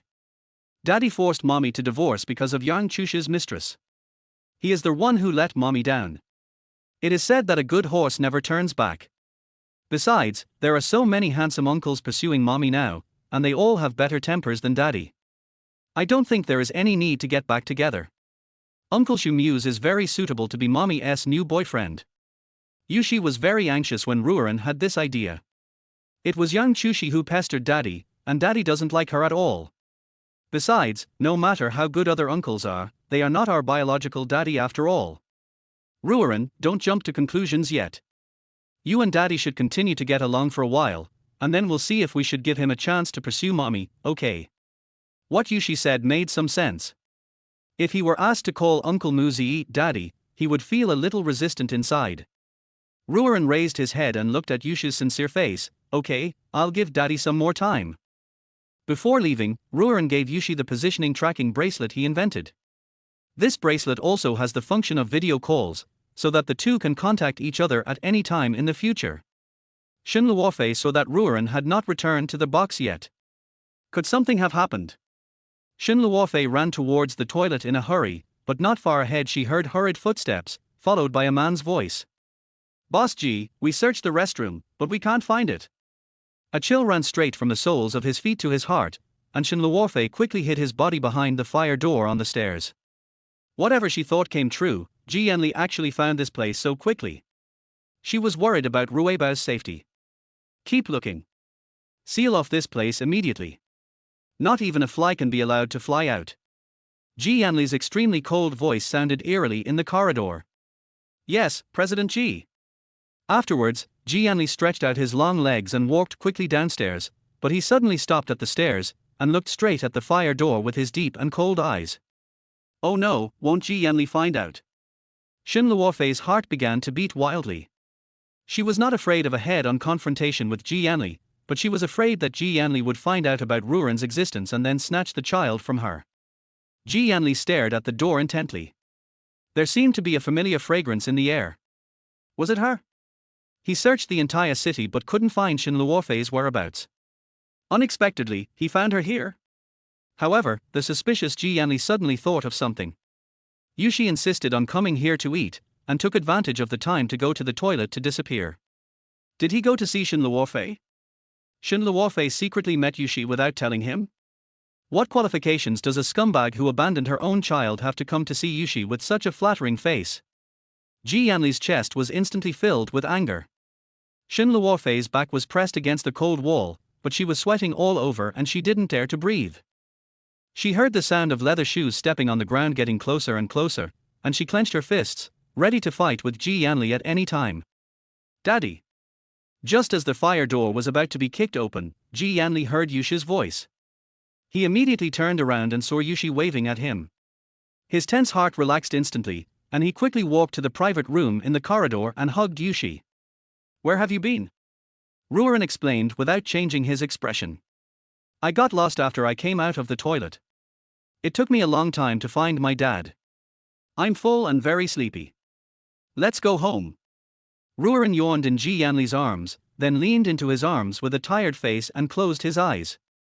Fortunately, Youre was not abducted by Shen Luofei. Daddy will take you home right now. Yanli's tone became a little gentler, but when he carried Youre away, his sharp eyes still glanced towards the fire door. Shen Luofei's heart was pounding. She waited for a long time and found that there was no movement outside. She quietly opened the door, but there was no trace of Yanli outside the corridor. She seemed to have heard a kid calling daddy just now, and the voice was somewhat similar to Rui Ran's. Rui Ran, where is Rui Ran? Could he have been captured by Yanli? Just when she was getting flustered, baby Youre quickly rushed into her arms and called out in a baby voice, Mommy! Chapter 11 Miss Shen dates a man. The tense string in Shen Luofei's mind completely broke, and she hugged the baby tightly in her arms. Rui Bao, I was scared to death just now, where did you go? Youre heard that his mother's voice was hoarse and even her hands that were holding him were shaking. The little guy apologized very guiltily. Mommy, I'm sorry. I went to the wrong room after I came out of the bathroom, which delayed me. Shen Luofei felt a little weak all over, and she looked at Youre nervously. Rui Bao, did you meet any strange people when you came here just now? Of course Youre understood that the strange person Mommy was referring to was Daddy. As soon as he and Rui Ran separated, he saw that Daddy seemed to have discovered Mommy's trace. So he contacted Rui Ran urgently, and Rui Ran appeared and took Daddy away. He naturally appeared beside Mommy in place of Rui Ran. Youre shook his head violently. No, when I came here, I saw Mommy here alone. In order to avoid Yanli's surprise attack, Shen Luofei packed up the unfinished food in the restaurant and quickly took Youre back to the villa. Mommy, you don't look well, would you like a cup of hot milk? Baby Youre asked caringly. Shen Luofei forced a smile and reached out to rub the little guy's head. Mommy is fine, you should get some rest early. Mommy, can you sleep with me tonight? Baby Youre is particularly attached to Shen Luofei. Of course, Mommy will come and keep you company after taking a bath. Shen Luofei lay in the bathtub and calmed down. She found that the voice in her head became clearer and clearer. Before, she suspected that Rui Ran was taken away by Yanli, but now Rui Ran is alive and well by her side. If that child is not Rui Ran, who could it be? She immediately sent a message to her assistant Tang Shisha, asking her to check about the children around Yanli. Not long after, Tang Shisha replied that Yanli did have a biological son who was 5 years old, but because the Ji family protected the young master's identity very well, no photos of him were leaked. As for the young master's biological mother, there are rumors that Jiushi is the child's biological mother.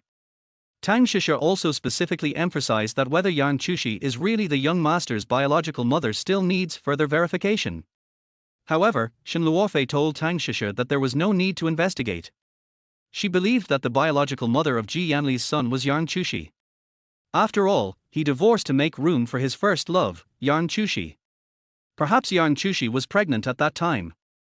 As for why the two of them haven't held a wedding even though they already have a child, it is said that it was because of Yanli's grandmother's obstruction. To be exact, during the 2 years that she and Yanli were married, the people in the Ji family who treated her best were Grandpa Ji and Grandma Ji. Unfortunately, Grandpa Ji died of illness not long after she left. The past is like smoke, and Shen Luofei instantly returned to reality from that memory. Since that bastard Yanli already has a child, why does he come to mess with them? Does he really think that Shen Luofei is easy to bully? The next day, baby Youre woke up in his mother's soft and sweet arms for the first time, and he immediately felt so happy. Baby, you must be hungry. Mommy will make you breakfast, okay? Okay, thank you mommy. Rui Ran said that mommy's cooking skills are amazing. Baby Youre has never eaten it and is very much looking forward to it. Shen Luofei kissed Youre on the forehead. Baby, wait for me. After mommy went to make breakfast, Youre quickly opened the bracelet and sent a message to Rui Ran, asking about the situation over there. Rui Ran replied quickly that he was fine and his daddy hadn't noticed anything. Youre also said that it was safe at mommy's place and mommy even made breakfast for him. When Rui Ran heard that his mommy was making breakfast, his saliva was about to flow out. Although daddy's family are all world-famous 5-star chefs, Rui Ran feels that the food is not as delicious as mommy's cooking. After Youre learned of Rui Ran's idea, he apologized and said that they could exchange for a while if they had the chance in the future. However, Rui Ran said nonchalantly that there was no rush and he wanted to spend a few more days with his daddy. This morning Rui Ran overheard Daddy and Grandma talking on the phone. Grandma wanted Daddy to attend a grand banquet, and Daddy agreed reluctantly. Rui Ran knew that his bad grandma had bad intentions. She went there to work in name only, but in reality she was introducing a girlfriend to his dad.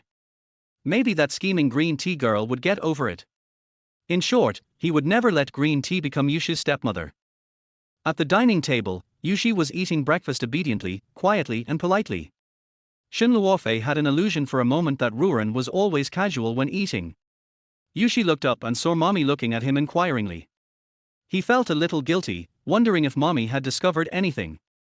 However, the next second Shen Luofei's cell phone rang. While his mother was answering the call, Youre patted his chest. It seemed that he had to learn more about Rui Ran's habits and hobbies in the future and imitate him more closely, otherwise he would be exposed soon. Rui Ran said that mommy hates children lying the most. Sister Luofei, there is a high-level academic exchange banquet at the International Island Hotel tonight. Among the guests coming are many of Huachin's top entrepreneurs and famous doctors. You are also on the invitation list. I have prepared the banquet dress for you. Shen Luofei actually disliked attending this kind of banquet the most, but Shumujer's various research and developments in the Xiangguo Research Institute required huge funds and powerful medicinal materials, especially the medicinal materials needed for the upgraded version of Birafei she developed, which were simply not available on the market and were only available in a few monopoly pharmaceutical groups in Huachen. Whether it is to repay Shumujer or to allow these anti-cancer drugs to treat more patients, she must go to this banquet. Sister Luofei, the G group is attending the banquet this time. Tang Shisha had to remind her. G Group's business covers real estate, communications, the internet, logistics and express delivery, major high-end clothing, shoes, hats, bags, cosmetics, artificial intelligence, aerospace. In recent years, G Group has focused on developing the medical field. Many top domestic hospitals have invested in G Group, and G Group has spent a lot of money to recruit researchers in the medical field. If nothing unexpected happens, G Group will soon invite Shen Luofei to join. Yanli already has a child, so he shouldn't come to snatch Rui Ran away. As long as she hides Rui Ran well, there will be nothing to be afraid of even if she faces him. Yanli's action was simply revenge on her for the humiliating words she had written 5 years ago. It doesn't matter. I'm not afraid of him. As long as I don't choose to cooperate with the G Group, it will be fine.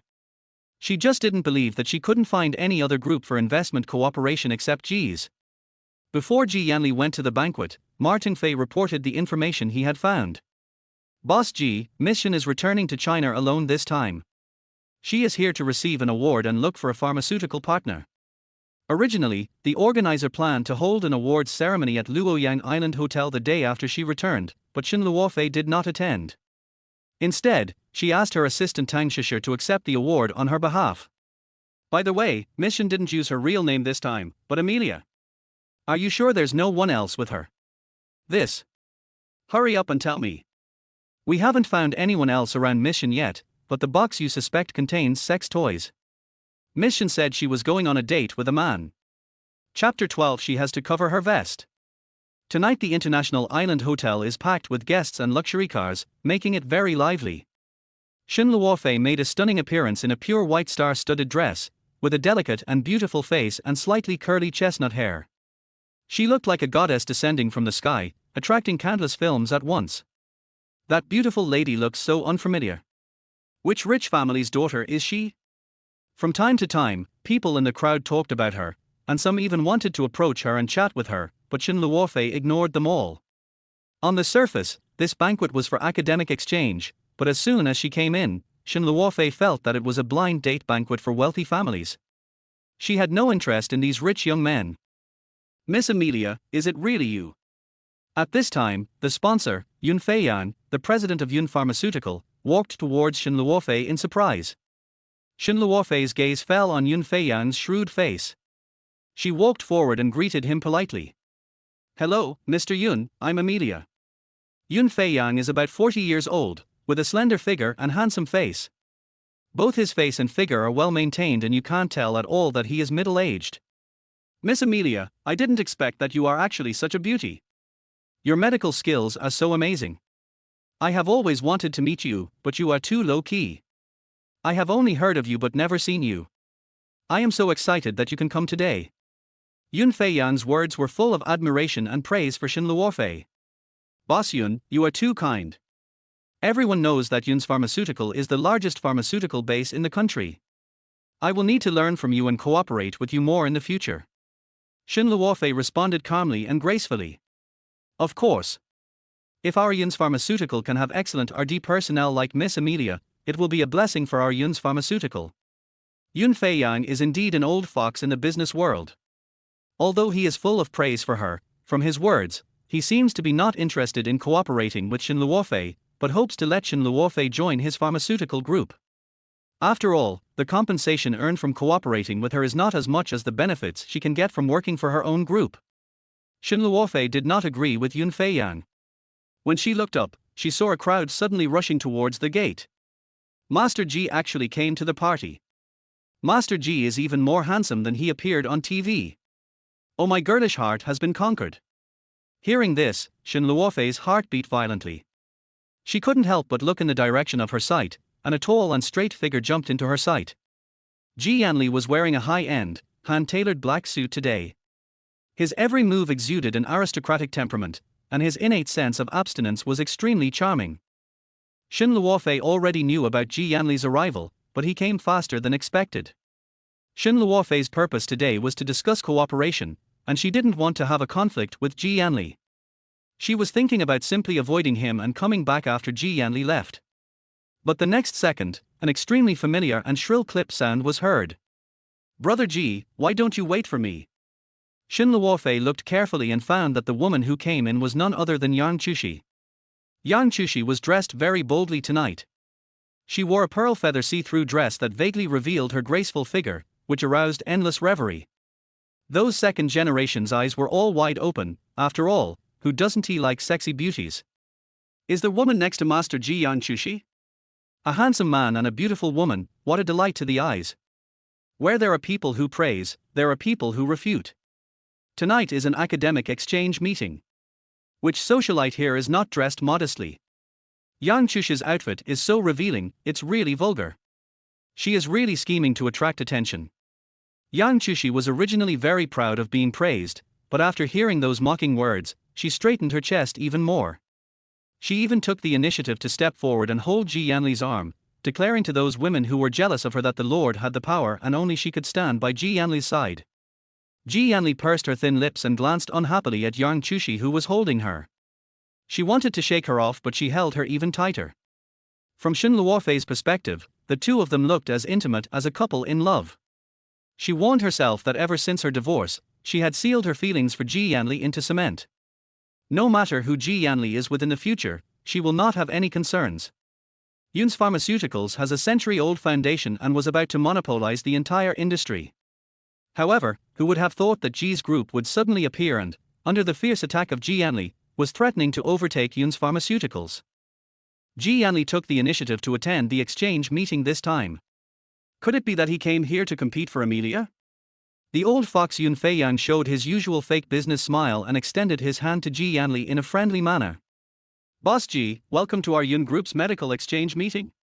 Yun Feiyan used the word we, which meant to tell Ji Yanli that no matter how powerful the Ji Group was, their Yun Group was the leader in the pharmaceutical industry. Ji Yanli glanced at Yun Feiyan coldly, without extending his hand, and said indifferently. Although the sponsor this time is Yun's Pharmaceutical, the organizer is the International Medical Organization Association. Yun Feiyan, relying on his age and seniority over Ji Yanli, wanted to suppress him, but Ji Yanli didn't give him any face at all. Yun Feiyan's face was instantly slapped, and his hand, which was stuck in the air, was awkwardly retracted. Seeing that the atmosphere was a bit tense, Yang Jiushi, who thought of herself as their hostess, took the initiative to step forward and explain with a gentle smile. Boss Yun, Brother Ji originally didn't have time to attend, but I heard that Amelia would also be there tonight. She is a skilled doctor, and I wanted to learn from her. Brother Ji did this just to accompany me. Yang Jiushi invisibly showed off her love in front of everyone. I see. Young Master Ji and Miss Yan's relationship is simply the envy of others. Yun Feiyan smiled meaningfully. Hearing this, Ji Yanli's face turned cold, his brows furrowed, and he glared at Yang Jiushi. Doesn't this woman have any self-awareness? Does she know who Amelia is? Also, they are all blind, how can they see that he and Yang Jiushi are in love? Ji Yanli shook off Yang Jiushi's arm without leaving a trace, glanced at the crowd with sharp eyes, and directly stated his purpose. Has Qiao Yuyu, the head of Luo Yuezer Group, arrived? Luo Yuezer is a new company that has emerged in the past 3 years, focusing on pharmaceuticals and international luxury goods. Qiao Yuyu is the founder of Luo Yuezer, and has also won many awards in the fields of medicine and design. The Ji Group was impressed by Qiao Yuyu's abilities and wanted to cooperate with her, which is why Ji Yanli was willing to come. As for Yang Jiushi, her profession is a doctor. She begged Ji Yanli to take her to study, and he reluctantly agreed. Boss Qiao is like a mysterious dragon that can only be seen from head to tail. I can't find her even if I want to. When Shen Luofei heard that Ji Yanli wanted to cooperate with Qiao Yuyu, her heart sank. She didn't want to cooperate with him, so she had to keep this identity secret. Chapter 13, Revenge for Revenge, Injustice for Injustice. Brother Ji, I heard that Amelia is here. How about we go see Amelia first? Yang Jiushi seemed very jealous of Qiao Yuyu. Ji Yanli raised his eyebrows. Are you sure you want to see Amelia? What does Brother Ji mean by this?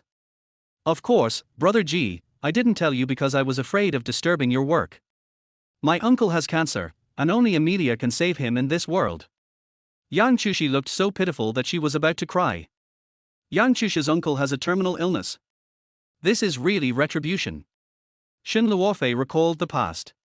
She and Yang Jiushi were classmates in junior high school. Yang Chushi was born in the countryside and came from a poor family. Therefore, when she first went to the city to study, she was often bullied by her classmates because of her rustic clothes and plain appearance. Only the kind-hearted Shen Luofei protected her. After a while, the two became good friends who could talk about anything. Shen Luofei told Yang Chushi that she liked Yanli. Yang Chushi encouraged her on the surface, but was plotting against her behind her back. Shen Luofei later realized that she was inviting a wolf into their house. She often took Yang Chushi to her home for dinner.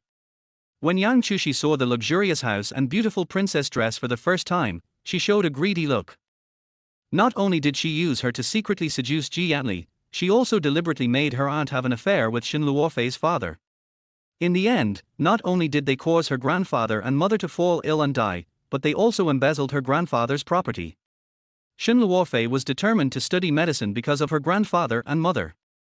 She and her father Shen Zhanxiang had broken up 5 years ago. Yang Chushi wanted her to treat the scumbag who killed her grandfather and mother and cheated on her husband, but she was dreaming. Over the years, Shen Luofei has been puzzled about the cause of death of her grandfather and mother. She returned to China this time to investigate thoroughly, but the progress was delayed because of Yanli. Since Yang Chushi came to me on his own initiative, I will take revenge if there is revenge, and settle grievances if there is grievance. Originally Shen Luofei wanted to avoid the seasonal banquet ceremony, but now it seems that is no longer necessary. She hasn't done anything bad, so why should she be afraid of them?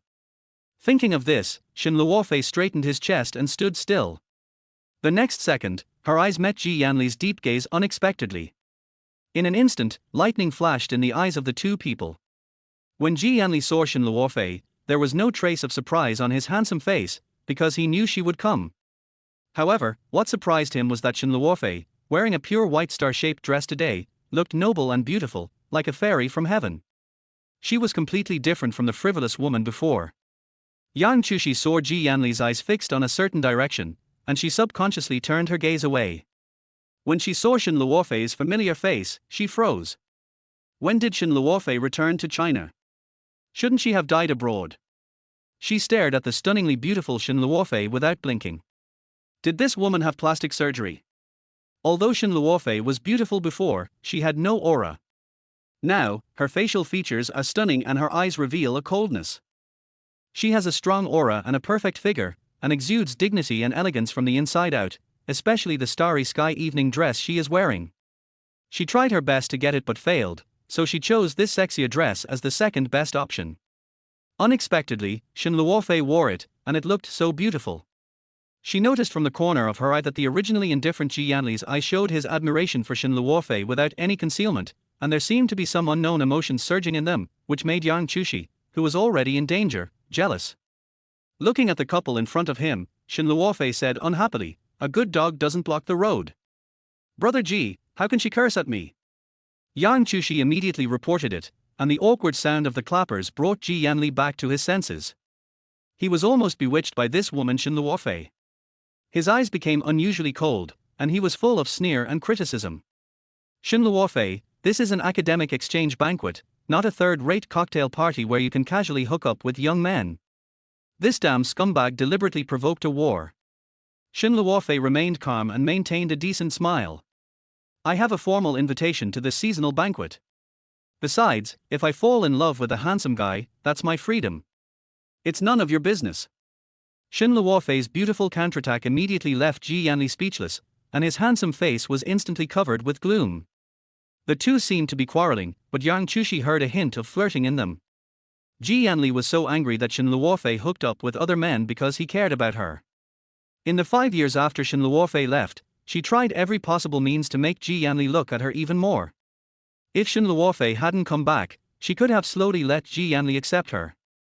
But now that this time bomb is back, she absolutely cannot let them have the possibility of getting back together. Cousin Luofei, you are really back. Why didn't you tell me so I could pick you up?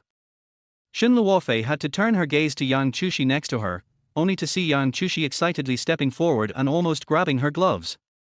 There was a look of disdain in Shen Luofei's eyes, and she shook off the hand that Yang Chushi extended in disgust. Yang Chushi hasn't changed at all over the years, and has mastered the art of tea to perfection. In front of Yanli and outsiders, she is a gentle and harmless little white flower, but behind her back she is a person of all 5 poisons. Even the femme fatale of the 5 poison sect are not as good at pretending as she is. Who are you? Are we familiar with each other? I don't have a cousin who is two-faced. Yang Chushi's smile froze in an instant as she was treated coldly. But she was thick-skinned and was not scared off by Shen Luofei's cold words. Instead, she continued to lick her face and said pitifully, Luofei, I know that no matter what I do, you don't like me, but I have always sincerely regarded you as my best friend. Besides, my aunt is gone, so we are relatives.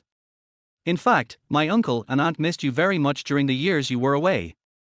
They spent a lot of manpower and resources trying to find you, but couldn't find you. Now that you're back, we can be reunited again.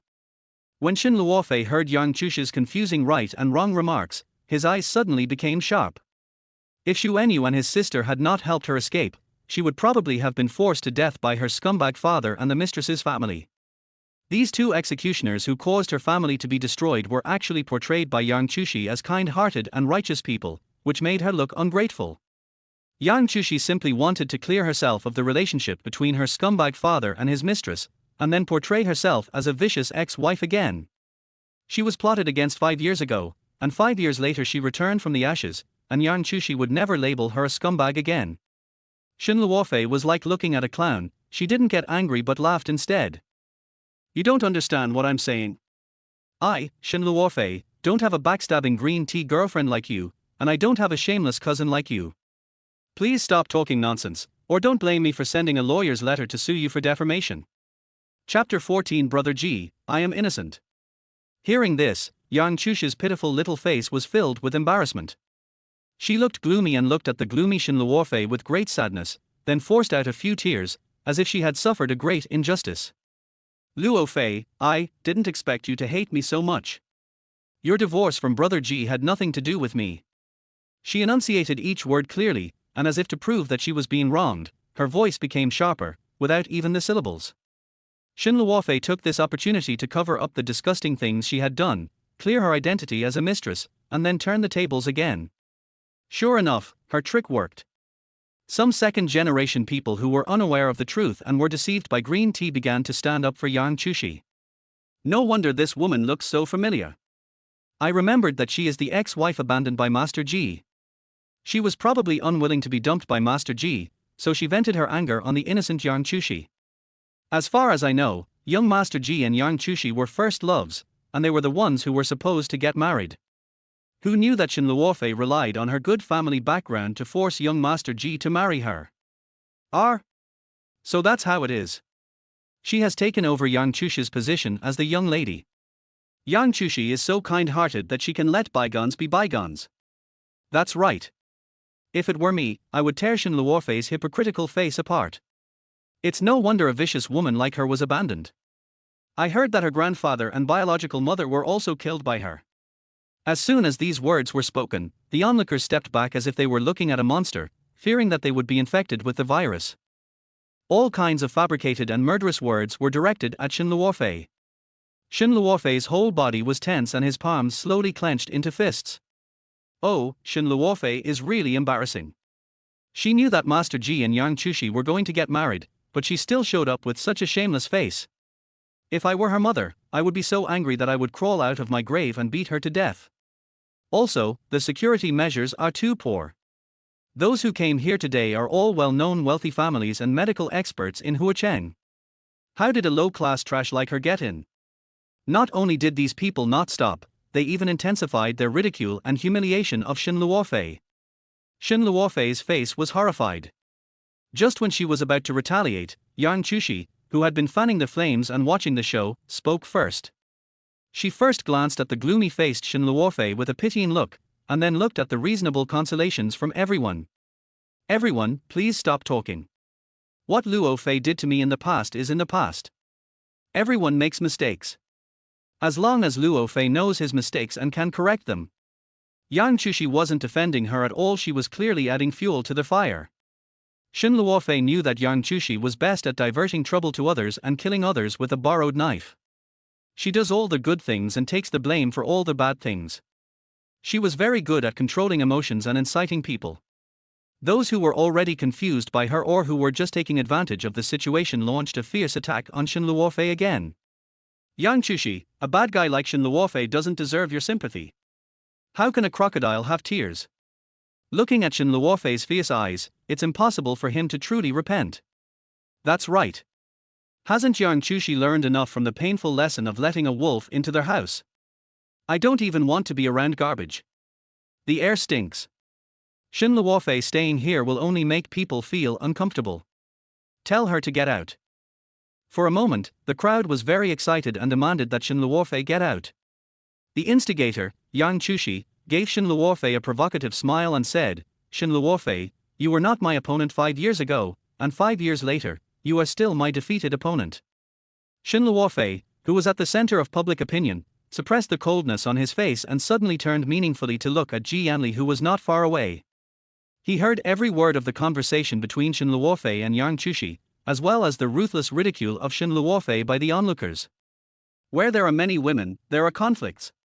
This is also one of the reasons why Yanli hates coming to banquets the most.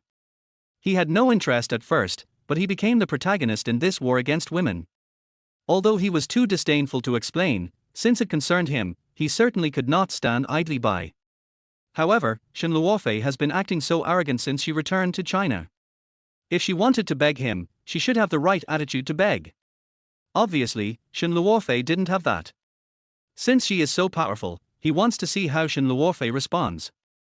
Shen Luofei saw that Yanli remained calm and didn't seem to intend to speak.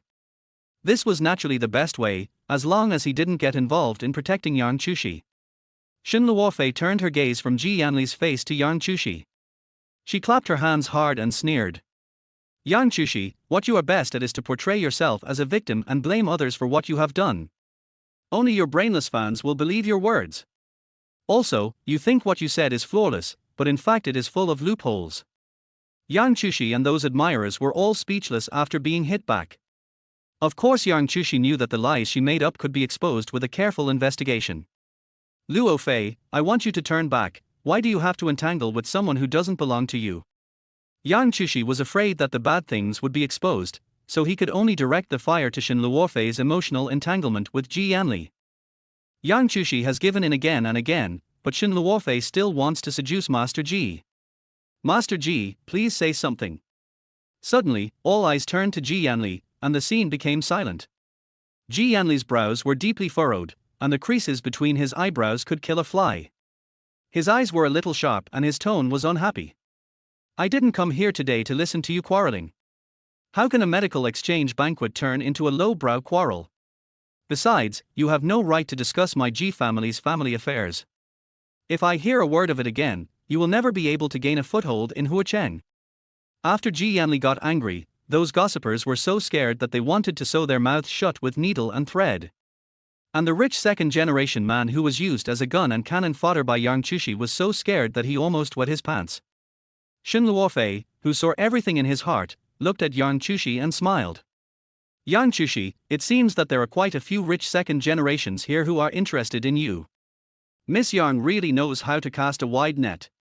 After these words were spoken, those people who had been mindlessly exploited before seemed to have come to their senses.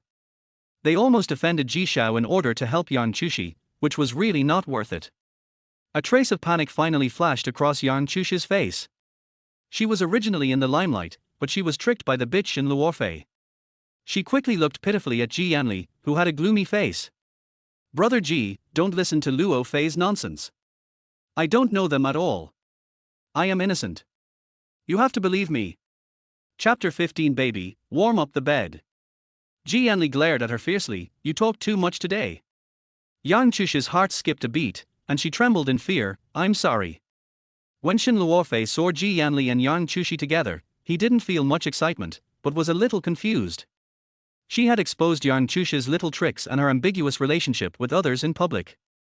If Yanli loved her so much, why didn't he protect her? Instead, he heard a hint of blame.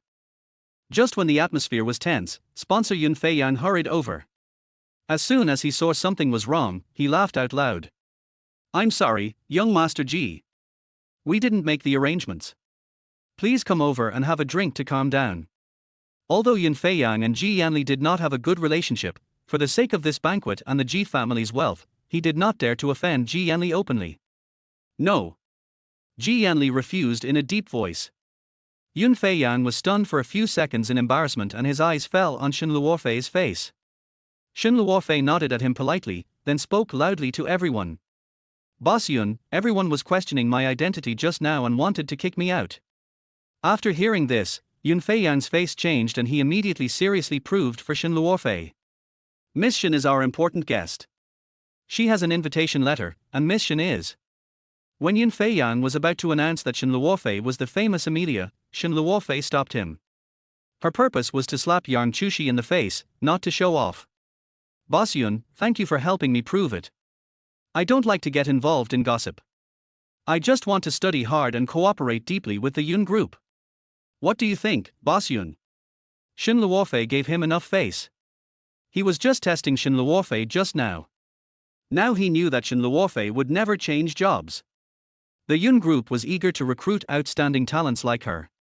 Of course, it would be a great honor for Miss Shen to cooperate with our Yun group. I welcome it very much. Ji Yanli felt that he was left aside by Shen Luofei. Shen Luofei and Yun Feiyang were chatting and laughing in a familiar manner. He clenched his hands, which were hanging on both sides of his trouser legs, into fists, and his chest suddenly felt very stuffy. Yun Feiyang invited Shen Luofei to discuss in detail, and Shen Luofei happily went without even looking at Ji Yanli. Ji Yanli might not understand why he cared so much about Shen Luofei being close to another man, but Yang Jiushi, who was being ignored next to him, saw it clearly in his heart and showed it on his face. She bit her lower lip, suppressing the jealousy in her heart, and provoked him in a sarcastic way. Brother Ji, Sister Luofei is still as charming as before. Although Mr. Yun is a little older, he is still single. It seems that he may invite us to his wedding soon. Hearing this, Ji Yanli's face became even more embarrassed, and huge waves were surging in his chest. He snorted coldly and ran away. Yang Jiushi chased after him unwillingly. Ms. Shen, just now you seem to not want me to tell everyone that you are Amelia. You should know that there are many people here who are your fans. In the conference room, Yun Feiyang asked in confusion. Shen Luofei lightly curled her beautiful red lips. Boss Yun, Amelia is just a code name for me. I don't like to seek fame. I have an unwelcome request, which is that I hope you can keep it a secret for me. Yun Feiyang was stunned at first, then he smiled and nodded. Miss Shen, you are really low-key. I promise you. Then, the two began to discuss the issue of cooperation. Miss Shen, you know that I hope you can come to our Yun's pharmaceutical. As long as you are willing, I will give you the highest salary and dividends, as well as the highest position, and let them all obey your orders.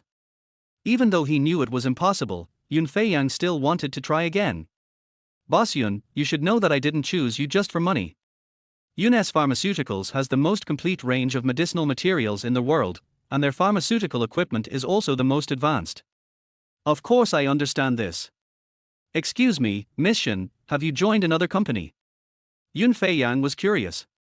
Shen Luofei just smiled and said nothing, which was considered as his agreement. What kind of company can attract top talents like Miss Shen? Yun Feiyang asked unwillingly. My own company. No wonder.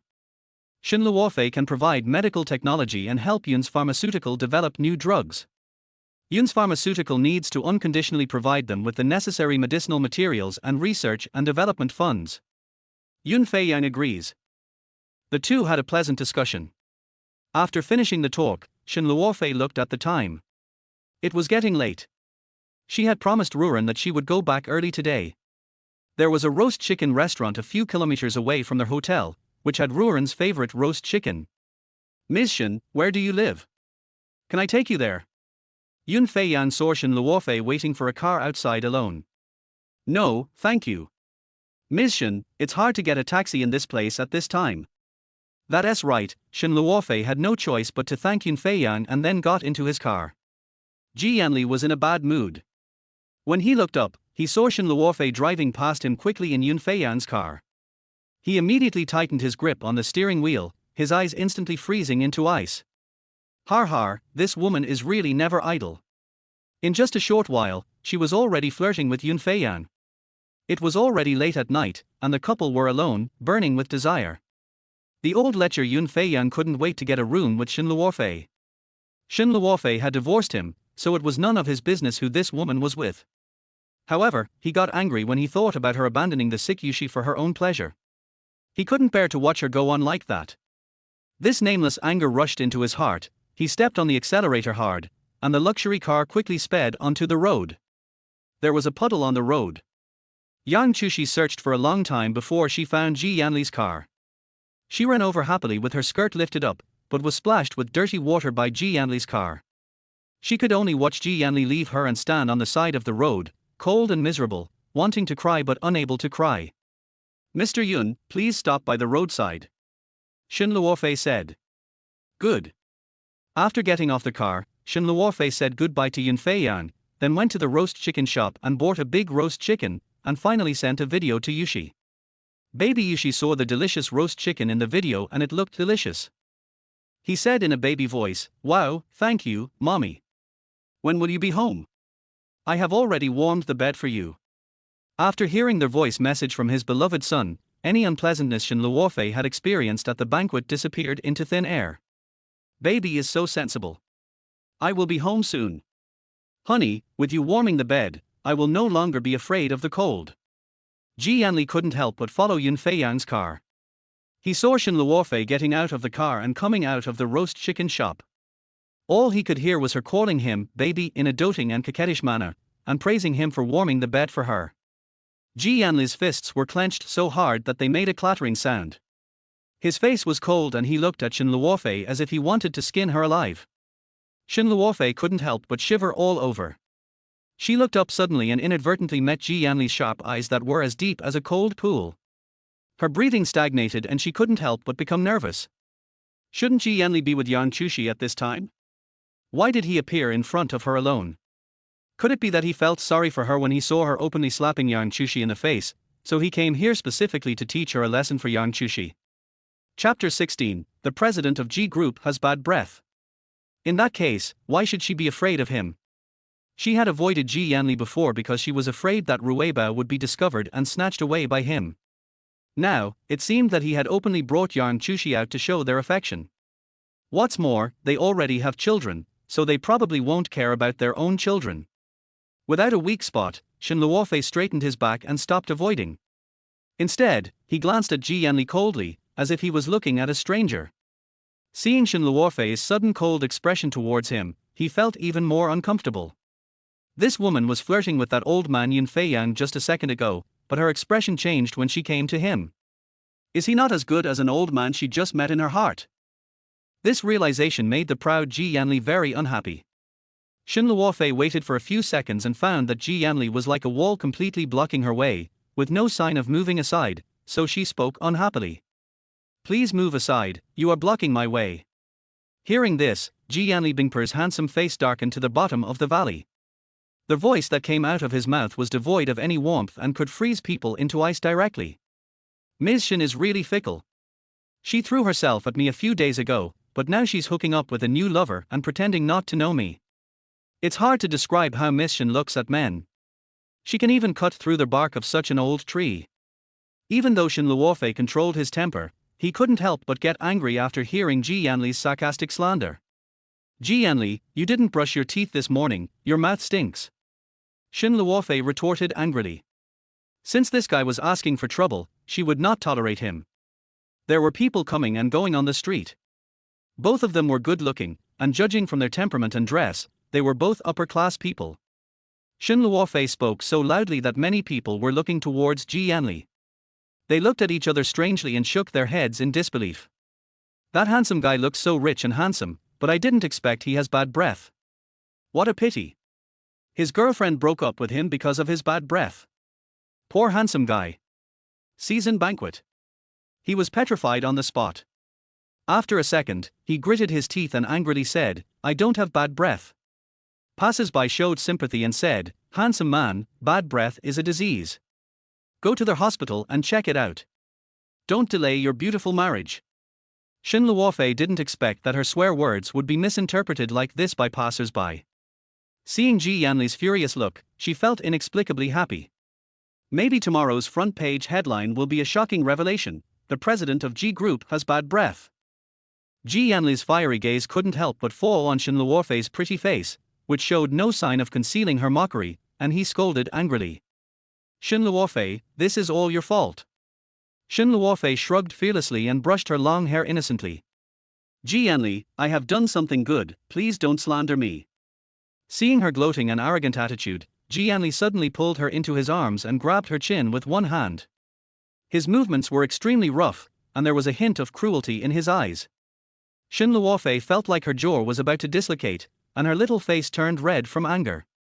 Yanli, let me go, what are you going to do? If you can't convince her, you're going to use force. Yanli approached her like a demon. Didn't you spread rumors that I have bad breath? I want you to try it yourself right now to see if I really have bad breath. Shen Luofei couldn't help but be stunned. Is Yanli crazy? This is the street. However, when Shen Luofei tried to break free from him, he grabbed the back of her head and sealed her lips tightly with his thin lips. A feeling of coldness and humiliation spread from her heart to her brain. They are divorced. Why would he bother her again? Shen Luofei will never forget her wedding night. He ignored her and refused to even kiss her, as if she were a monster. During the 2 years of marriage, he was cold and indifferent to her. Even when he was at home, he treated her as air, and his noble hands and lips refused to touch her. A man who disliked her so much was trying to kiss her forcefully just to vent his anger. She was no longer the stupid woman who loved him deeply and could be summoned and dismissed at will. Shen Luofei was so angry that she tried to break free from him, but the man's arms held her tightly, and the two of them fit together without any gap, and there was even an ambiguous sound from the friction between their clothes. Did this bastard Yanli think that she was a cheap doll that could be bullied at will? Shen Luofei's resistance was very intense, but in the eyes of passers-by, the couple just quarreled at the head of the bed and made up at the foot of the bed. Assistant Martin Fei saw that his boss had not gotten into the car yet and wondered if he had lost his way. Martin Fei hurriedly got out of the car to look for her, but he saw that his boss, who was not interested in women, was hugging a beautiful woman and kissing her in public.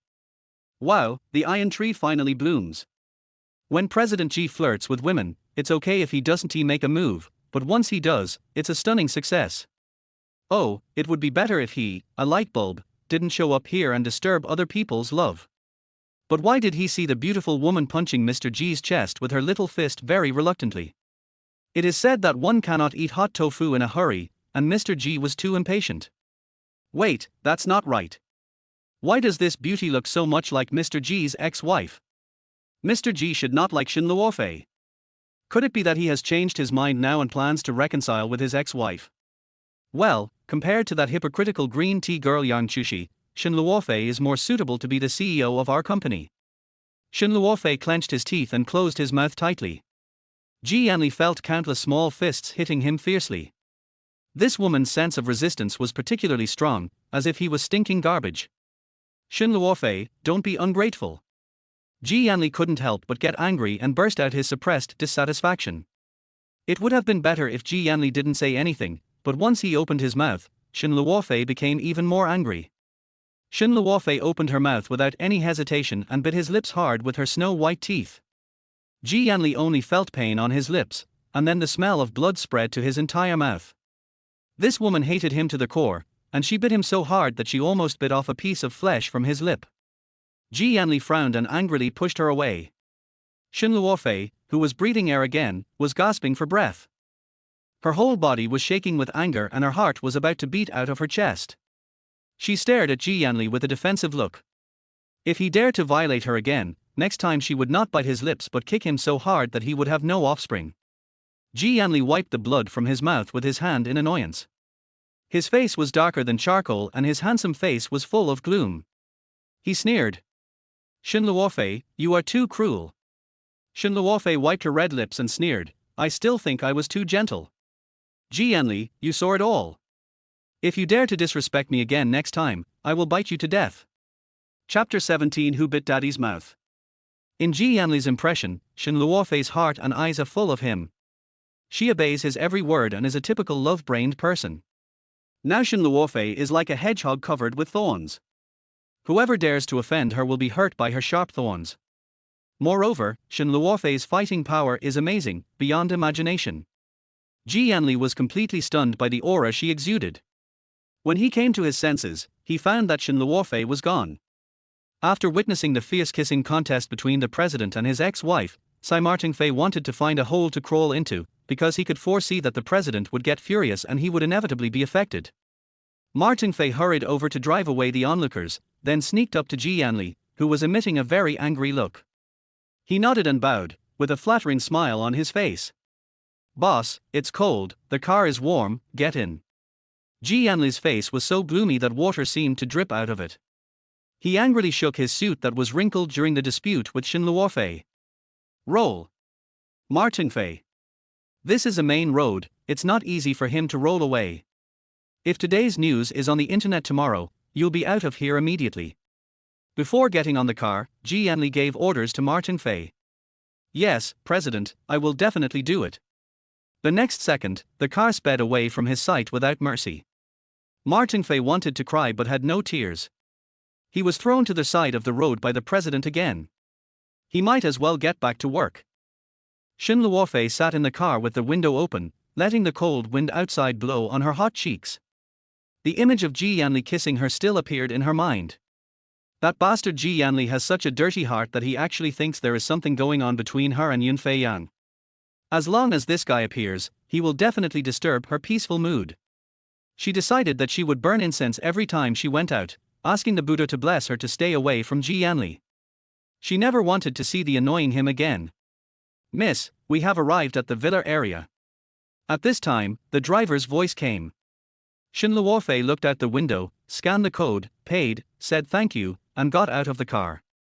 She warned herself that no matter what troubles she encountered in her relationship or work, she must be happy when she returned home to face Rui Ran, and must never let the child feel her bad mood.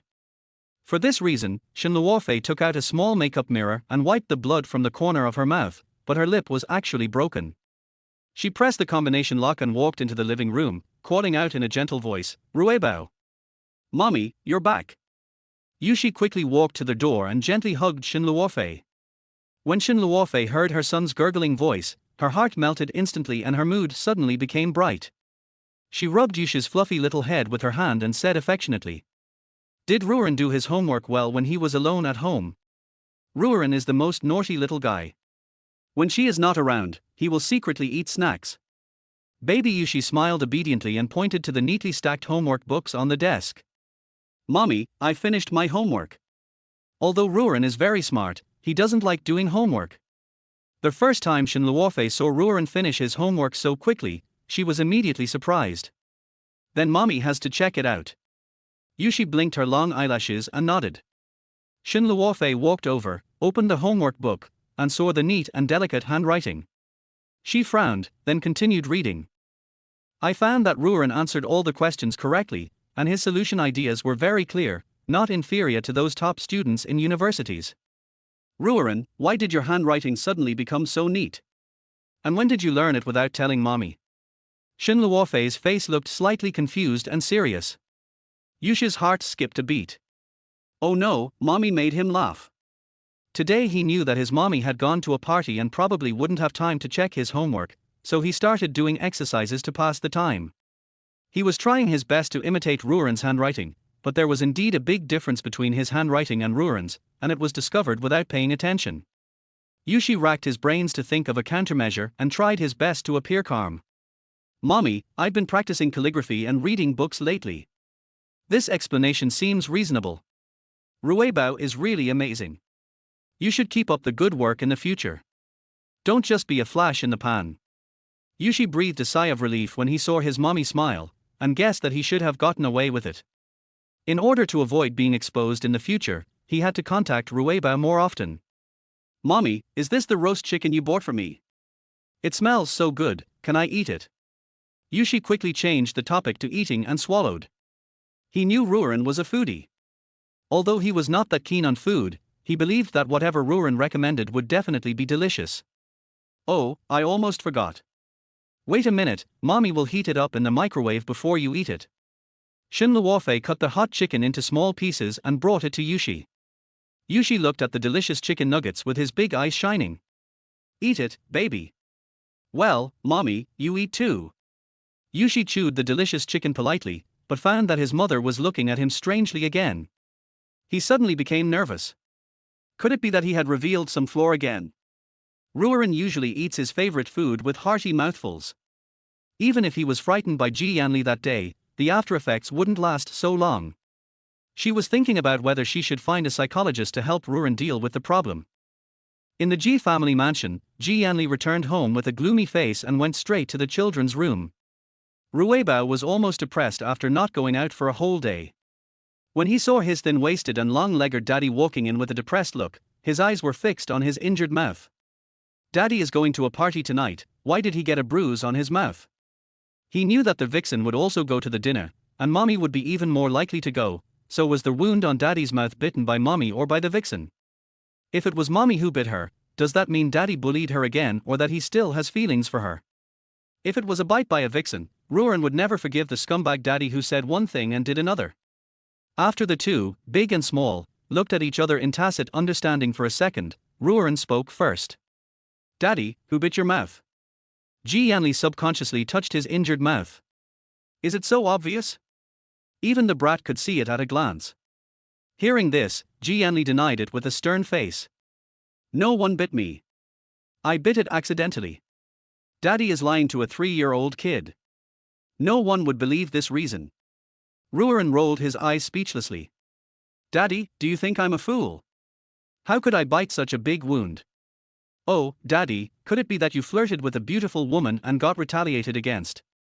Rui Ran deliberately covered his mouth and looked at Yanli with horror in his big eyes. Yanli's voice became colder again. Children's minds are full of chaos. Go to bed early. Yanli wanted to avoid this depressing topic. Oh, then Daddy should also go to bed early. After Yanli left, Rui Ran immediately called Jiushi. Jiushi, I discovered a huge secret. Daddy's mouth was bitten by a woman. Do you know who it was? Baby Jiushi had just escaped from his mother's clutches and was hiding in bed sending a message to Rui Ran. I don't know, but I just noticed that the corner of Mommy's mouth seemed to be a little broken. Do you think it could be Mommy? Chapter 18 Daddy is a bad guy. Jiushi's idea coincides with Rui Ran's. I think so. Daddy looked very unhappy when he came home. I asked him about it, but he still refused to admit it. Jiushi's blood suddenly boiled. Rui Ran, this means there is hope for Daddy and Mommy to get back together. Compared to Jiushi's optimism, Rui Ran is still skeptical. He feels that the two are not getting back together, but rather are having a quarrel. As for what exactly happened at the party, he needs further investigation. Jiushi, Rui Ran, after all, Daddy and Mommy have misunderstood each other for so many years, it is impossible to reconcile immediately. We need to be patient. Daddy is not that bad actually. You should spend more time with him. Since Jiushi encouraged him so much, Rui Ran said he would give his dad another chance. Jiushi gets along very well with his mommy, and he is also very grateful to Rui Ran for giving in. When the two little guys were chatting animatedly, the bedroom door was suddenly pushed open. Jiushi, why haven't you gone to bed yet? Are you hiding under the covers playing with your phone? Jiushi was so scared that he quickly turned off the bracelet, then he poked his little head out and spoke nervously. Mommy, I'm not looking at my phone. I'm going to sleep right away. Shen Luofei then put away her serious expression, walked to the bed, hugged Jiushi's soft little face and kissed her. Good night, baby. In the Ji family, although Daddy is very good to me, he never gives me gentle kisses like Mommy does. Jiushi feels so happy and likes this feeling very much. His big eyes twinkled and his little face flushed. Then he mustered up the courage to kiss Shen Luofei gently on the cheek. Mommy, good night. Then Jiushi quickly covered her red face with the quilt. The next day, Rui Ran had just got dressed and went downstairs for breakfast when he heard his grandmother's loud and noisy voice. He hates it when his grandma comes over, because it always means something bad. Yanli had just sat down at the dining table when his mother Xie Jinglei came in uninvited. Mom, why are you here so early in the morning? I have to go to work. Yanli's voice clearly revealed impatience. If I hadn't come early in the morning, I wouldn't have been able to see you at all. Son, you must help Jiushi this time. Rui Ran upstairs couldn't help but roll his eyes. It was indeed all for that vixen again. I've helped her enough. Even if it was just to repay her for saving his life, it would be more than enough for him. He hated people who took advantage of his situation the most. Son, just think of it as your mother's sake. You must know Amelia? Chusha's uncle has cancer. Amelia is an expert in treating cancer. No matter how much it costs, we are willing to pay. Our vixen uncle, doesn't he that mean he is mommy's scumbag father?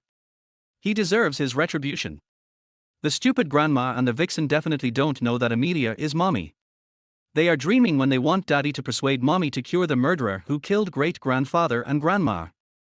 Yanli's brows furrowed even more tightly. You can tell young Jiushi to give up that idea.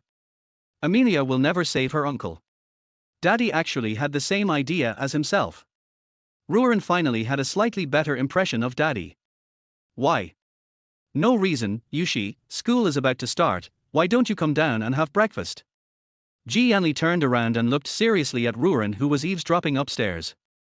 Rui Ran stuck out his tongue and then ran downstairs.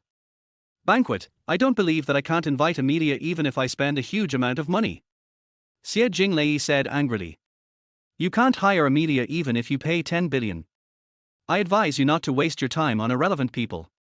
Rui Ran took a bite of his sandwich and gave a serious and kind reminder. Seductively looked at Rui Ran's little face with a little anger. Jiushi baby, why are you and your dad the same? Aunt Jiushi is not an outsider. She will be your mother in the future. Hearing this, Rui Ran's face sank, his mouth pouted, and he retorted angrily. Yang Jiushi is not qualified to be my mommy. I only have one mommy, and that is the one who gave birth to me. After being scolded by her grandson, Seductively was embarrassed. She looked at Yanli with dissatisfaction and said sternly.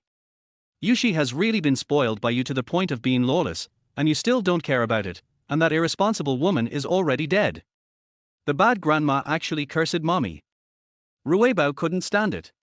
He jumped off the bench and yelled at Seductively. My mom is not dead, it's the vixen who is to blame, and you, the indiscriminate bad grandma, are so annoying. I don't want to see you again. Jiushi, you actually scolded your grandmother again. Seductively was so angry that she couldn't breathe and fell directly on the sofa. No way, this bad grandma was in high spirits when she was scolding mommy, how come she fainted after just one sentence? Someone, take mom to the hospital. Immediately afterwards, the servant sent the unconscious Seductively to the hospital. Yanli glared at Rui Ran angrily.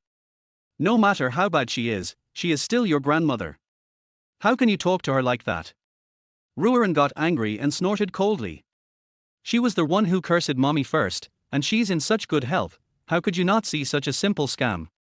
How could Jiushi become so unreasonable?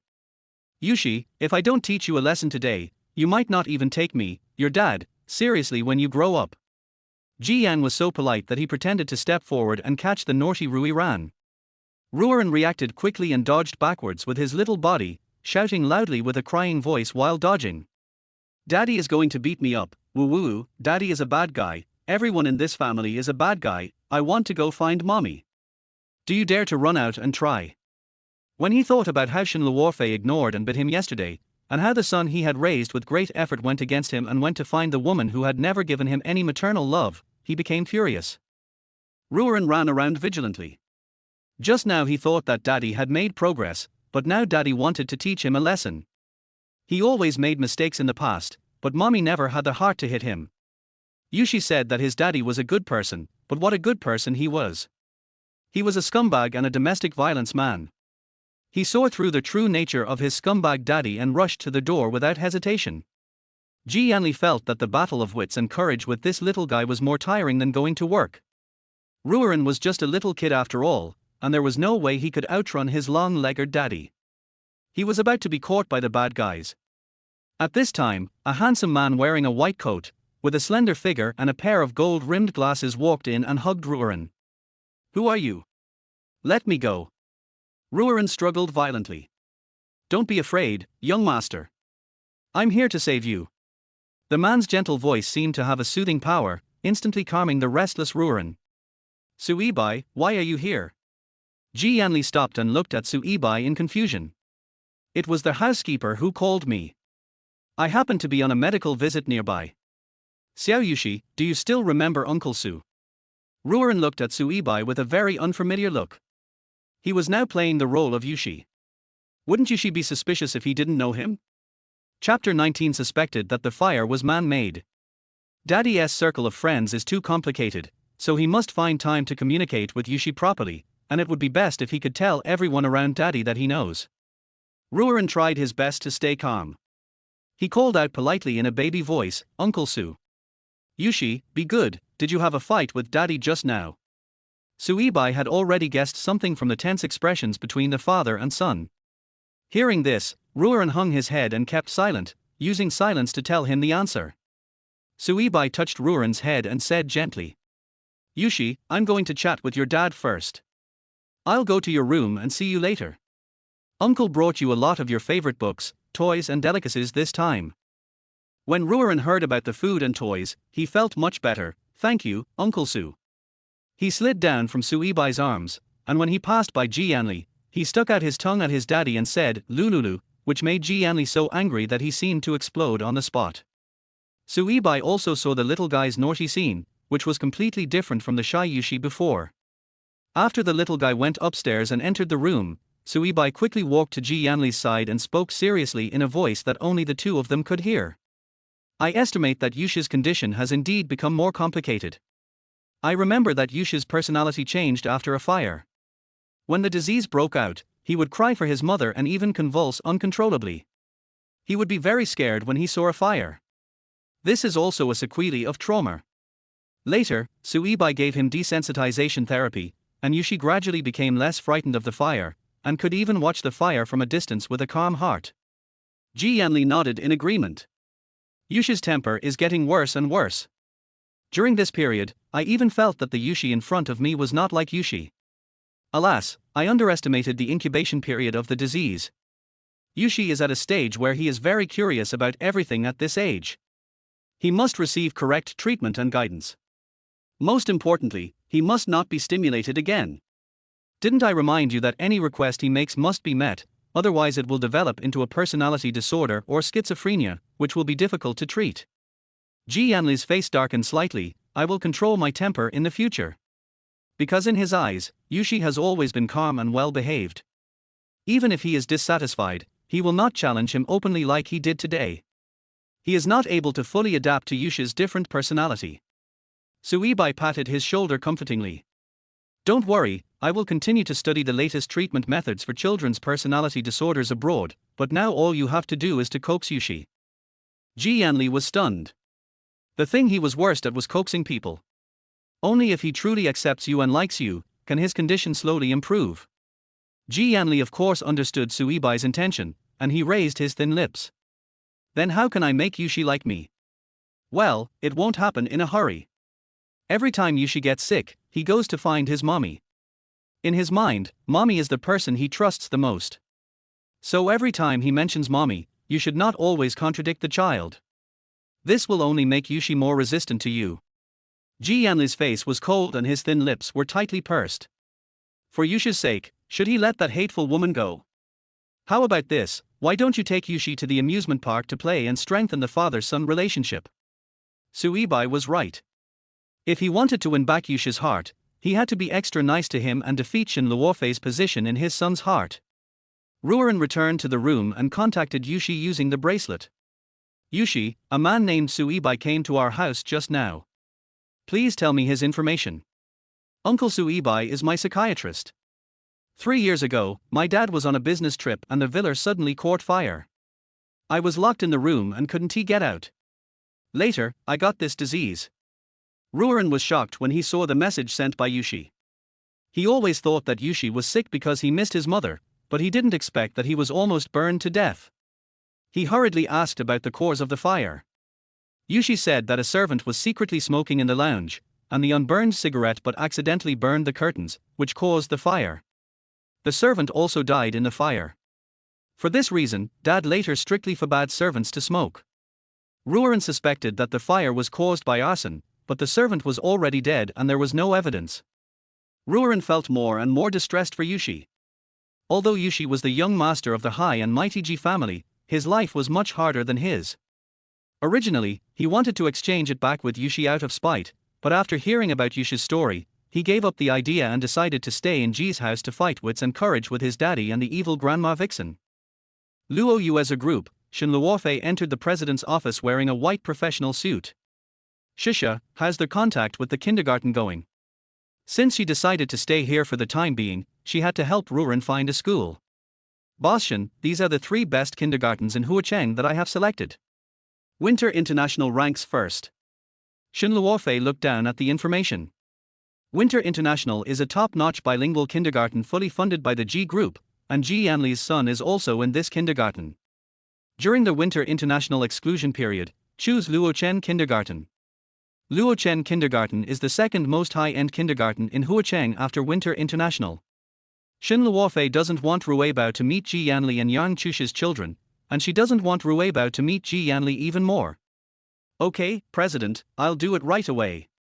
By the way, G's group sent me a cooperation invitation letter not long ago, but I never responded. Today, they called me again to urge me. Just refuse. Shen Luofei didn't think about it at all. But the cooperation conditions offered by G's group are the best. Are you really not going to consider it again? Tang Shisha asked again. Shen Luofei raised his head and said, Tang Shisha, if you hadn't been with me for so many years, I would have thought that the G group had given you some benefit to help them speak so well. Even if the conditions they offered were good, I would never agree to them. I'm sorry, President, I talked too much. Go get busy. After Tang Shisha left, the office phone on Shen Luofei's desk rang. The secretary said anxiously, Boss Shen, a distinguished guest just asked to discuss business with Boss Qiao Yuyu. What should we do? Except Tang Shisha, Xu Enyu and Xu Muzher who knew that she was Qiao Yuyu, no one else in the company knew. Just say Mr. Qiao isn't here. But the visitor has come to our door, right in the reception room. Got it. I'll take care of it. Shen Luofei tidied up her hair and the wrinkles on her clothes, then went straight to the living room in her high heels. When she saw the handsome and indifferent face sitting in the office chair with a dignified posture and turning around to look at her, she couldn't believe it. Why was it Yanli? The person she least wanted to see had to appear in front of her. How unlucky. Yanli also narrowed his eyes and looked at Shen Luofei with the same shocked look. Chapter 20 Threatening Shen Luofei. Why are you here? Yanli looked at Shen Luofei, who was dressed in a professional and capable women's outfit and looked mature and charming, and he couldn't help but feel angry, and his voice was particularly cold. Why can't I be here? No matter what Yanli's attitude was, Shen Luofei didn't give him a good look. Yanli looked at her unhappily and sneered. Shen Luofei, I see you everywhere I go. This is too much of a coincidence. Faced with his sarcastic questioning, Shen Luofei asked back dissatisfiedly.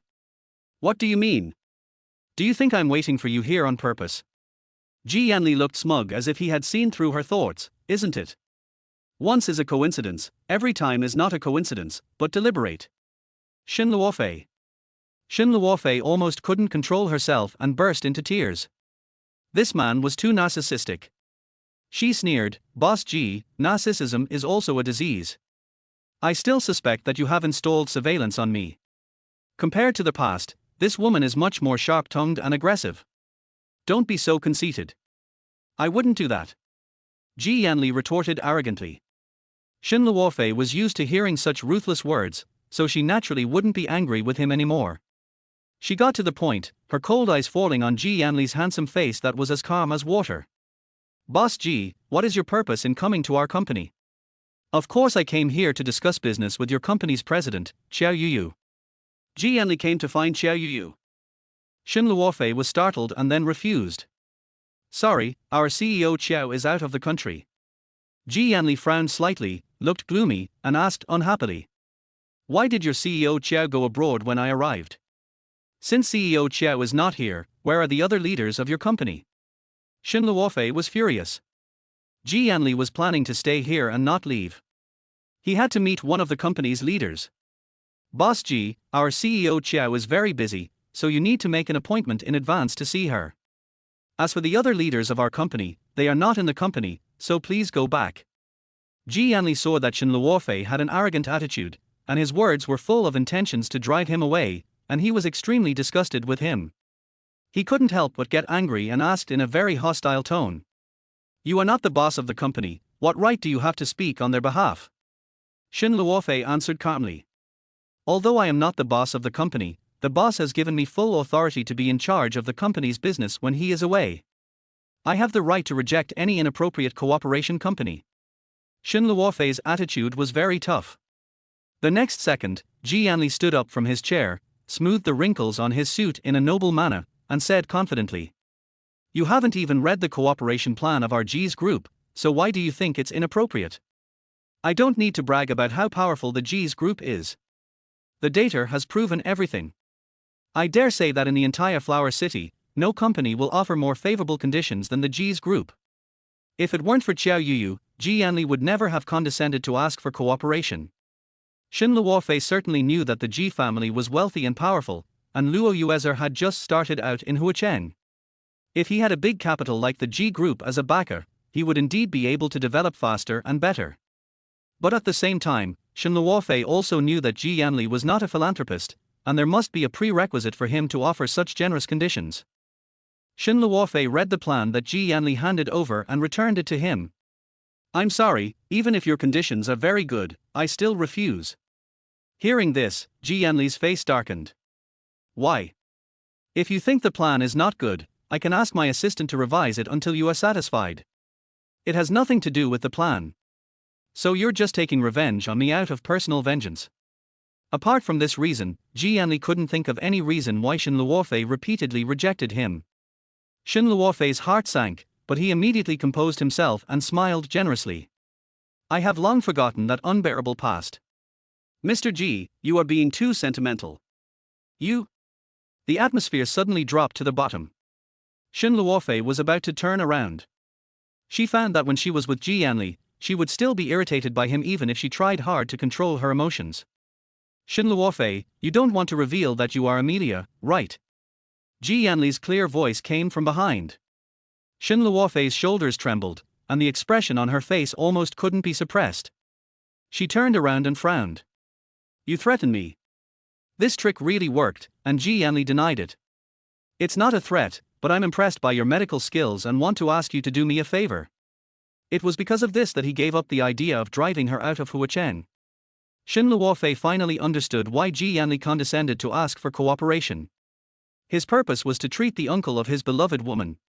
There was a hint of coldness in Shen Luofei's eyes, and the corners of his mouth curled up in a slightly sarcastic arc.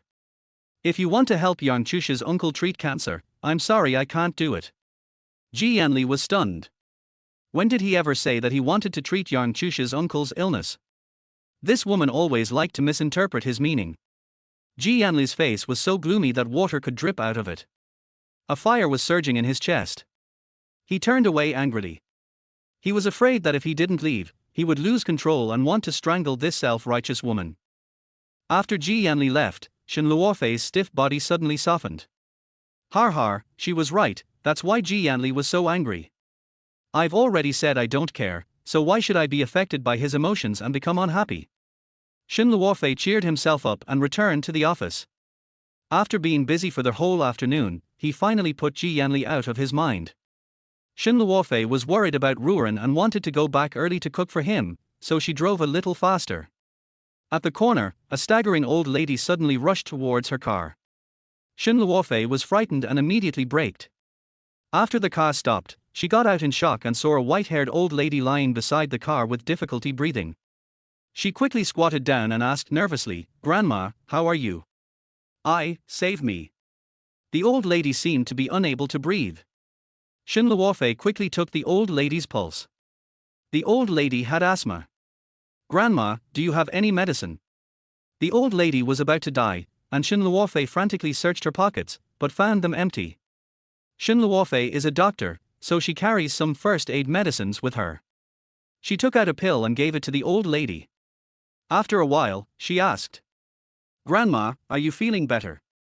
The old lady wasn't breathing as hard as before, but her eyes were closed and she was still unable to speak. In this situation, the old lady must be sent to the hospital immediately. However, Shen Luofei couldn't carry the old lady by herself, so she asked for help from the onlookers. "Uncles and aunts, this old lady has an asthma attack and needs to be taken to the hospital urgently. Can you help me carry her to my car? Please." These people were very indifferent to Shen Luofei's request for help. "Girl, there are a lot of elderly people who commit fraud nowadays. If we help, the old lady's family will frame us and accuse us of hurting the old lady. Wouldn't that be more harm than good? After one of them refused, the others also walked away. Shen Luofei had no choice but to grit his teeth and carry the old lady to the car, then drove her to the nearest hospital himself. Master, something happened to the old lady. Chapter 21. Grandma's elbows are bent outward. After leaving Shen Luofei on bad terms, Yanli suddenly received a call from Martin Fei. His voice unconsciously revealed nervousness. What happened to Grandma? Today, Grandma insisted on going for a walk in the nearby park. She dismissed her bodyguards and only brought the nanny with her. Halfway through, Grandma suddenly had an asthma attack and the nanny went back to get medicine. When the nanny arrived, Grandma was gone. The nanny called him but he didn't answer, so she called Martin Fei. Yanli's phone was set to silent mode. When he picked it up, he saw that there were indeed several missed calls. At that time, he was arguing with Shen Luofei about cooperation. Did you find Grandma? Yanli is now only concerned about Grandma's health and safety. Master, don't worry. There are eyewitnesses who saw a young lady taking Grandma to the Yangshan hospital. After Yanli hung up the phone, he turned the steering wheel and drove directly to the Yangshan hospital. After Shen Luofei sent the old grandmother to the hospital operating room, after waiting for about half an hour, the old grandmother was pushed out and placed in the next ward. Doctor, how is the old lady? Luckily you brought him here in time. The patient is fine now. By the way, did you give the patient any medicine before? Yes, it's a quick-acting asthma pill that I developed myself. It was this quick-acting asthma pill that saved the old lady's heart. The doctor praised Shen Luofei's medical skills. Seeing that the old lady was fine, Shen Luofei rushed back to take care of Rui Bao. The old lady didn't wake up. She didn't know how to contact her family, but she couldn't stay here any longer. At this time, a nurse came running over in a hurry. The family of the old lady with asthma just arrived. Since the old lady's family members have come, that's great. Shen Luofei refused to meet with the family members and also hoped that the hospital would not reveal her identity. She saved the old lady not for any reward. Yanli hurriedly got out of the car and rushed towards the inpatient department of the hospital, but suddenly a familiar figure came into his sight. He looked closely and it was Shen Luofei. Why is Shen Luofei here? If Shen Luofei hadn't hurriedly gotten into the car, he would have suspected that she was really following him. Shen Luofei didn't see him and the car quickly disappeared from sight. Looking at Shen Luofei's anxious look, is he rushing to go on a date with Yun Feiyang? Har har, no wonder this woman distanced herself from me. Her heart had long gone to another man.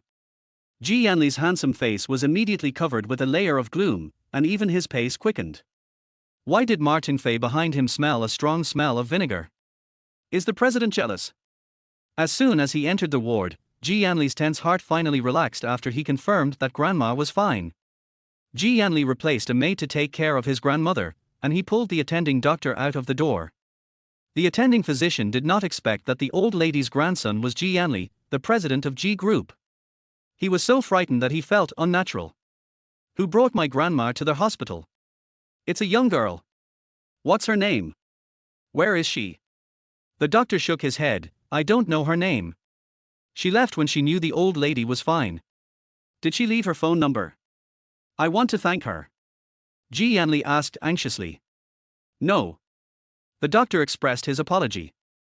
Yanli let the doctor go, and then called Martin Fei to investigate the surveillance. He must know who saved Grandma. However, Martin Fei said frustratedly that the surveillance in that place was destroyed, as if someone wanted to erase it deliberately. Yanli fell into suspicion. Little fairy. Yanli was sitting in the ward when he suddenly heard his grandmother's voice. He stood up abruptly, walked to the bedside, held his grandmother's hand, and said in surprise, "Grandma, you're awake." Grandma Ji slowly opened her eyes, and when she saw clearly that she was in the hospital and the one guarding her was her grandson Yanli, she was a little disappointed and asked unhappily, "Why are you here? Where's my fairy?" Just now he was disliked by Shen Luofei, and now even his grandmother who loved him the most began to dislike him. Is he so annoying? Yanli's mood quickly turned bad, and he pursed his lips. I heard you were sick so I rushed over. Are you feeling better? Grandma Ji rolled her eyes at Yanli. I thought you were so busy dating that woman Yang Jiushi that you forgot about Grandma. Don't worry, Grandma hasn't been mad at you to death yet. There was a tone of complaint and anger in these words. Yanli frowned. Grandma, I'm not in love with Yang Jiushi. Don't think that I can't hear those rumors outside just because I'm old. Since you're not in love, let her stay away from you. By the way, is the fairy who saved me here? I asked the doctors and they said gone. Grandma Ji immediately became unhappy and drove him away with a cold face.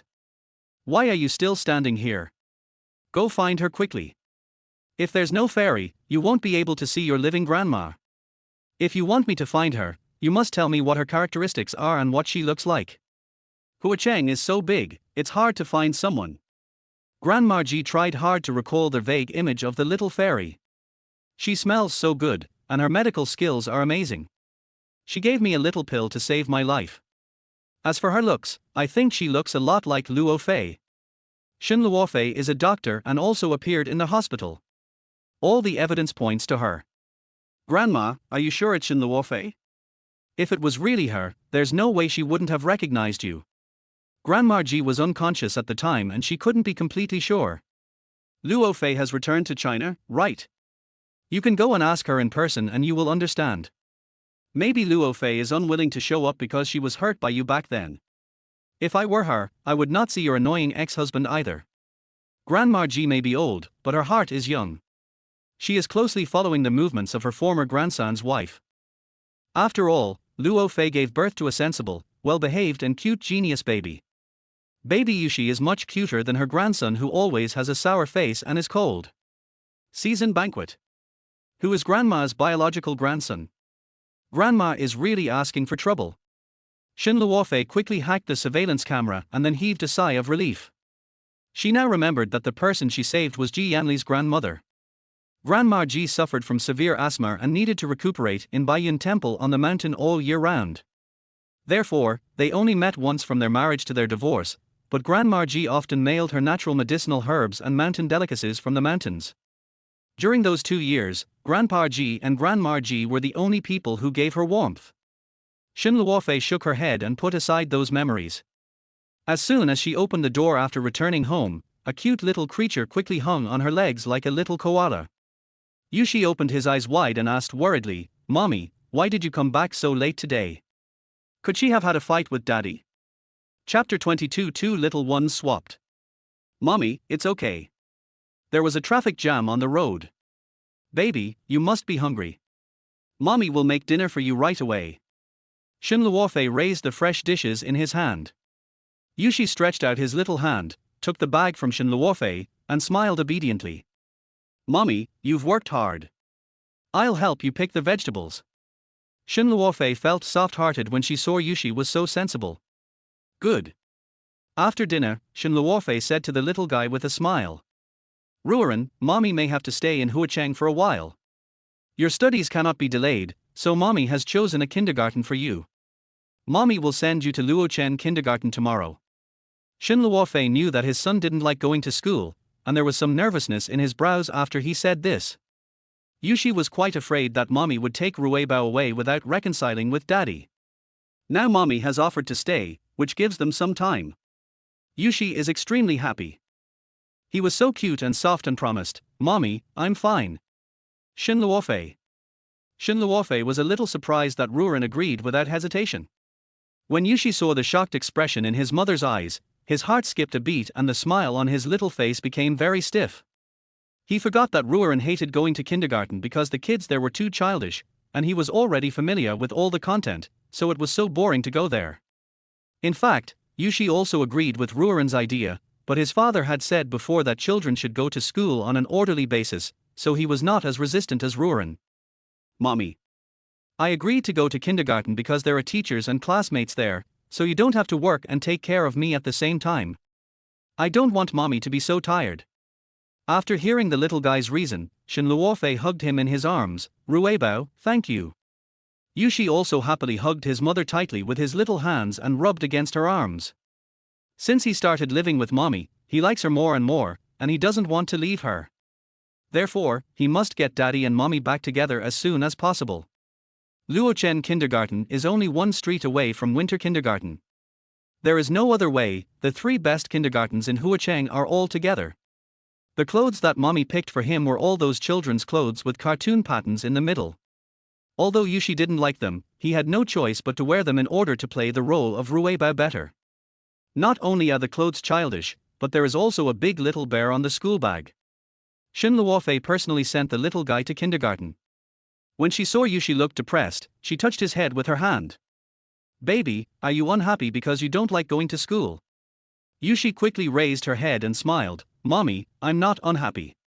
Oh, mommy saw it wrong. When getting off the car, Shen Luofei gave Yushi a kiss, and Yushi waved at her. "Mommy, goodbye."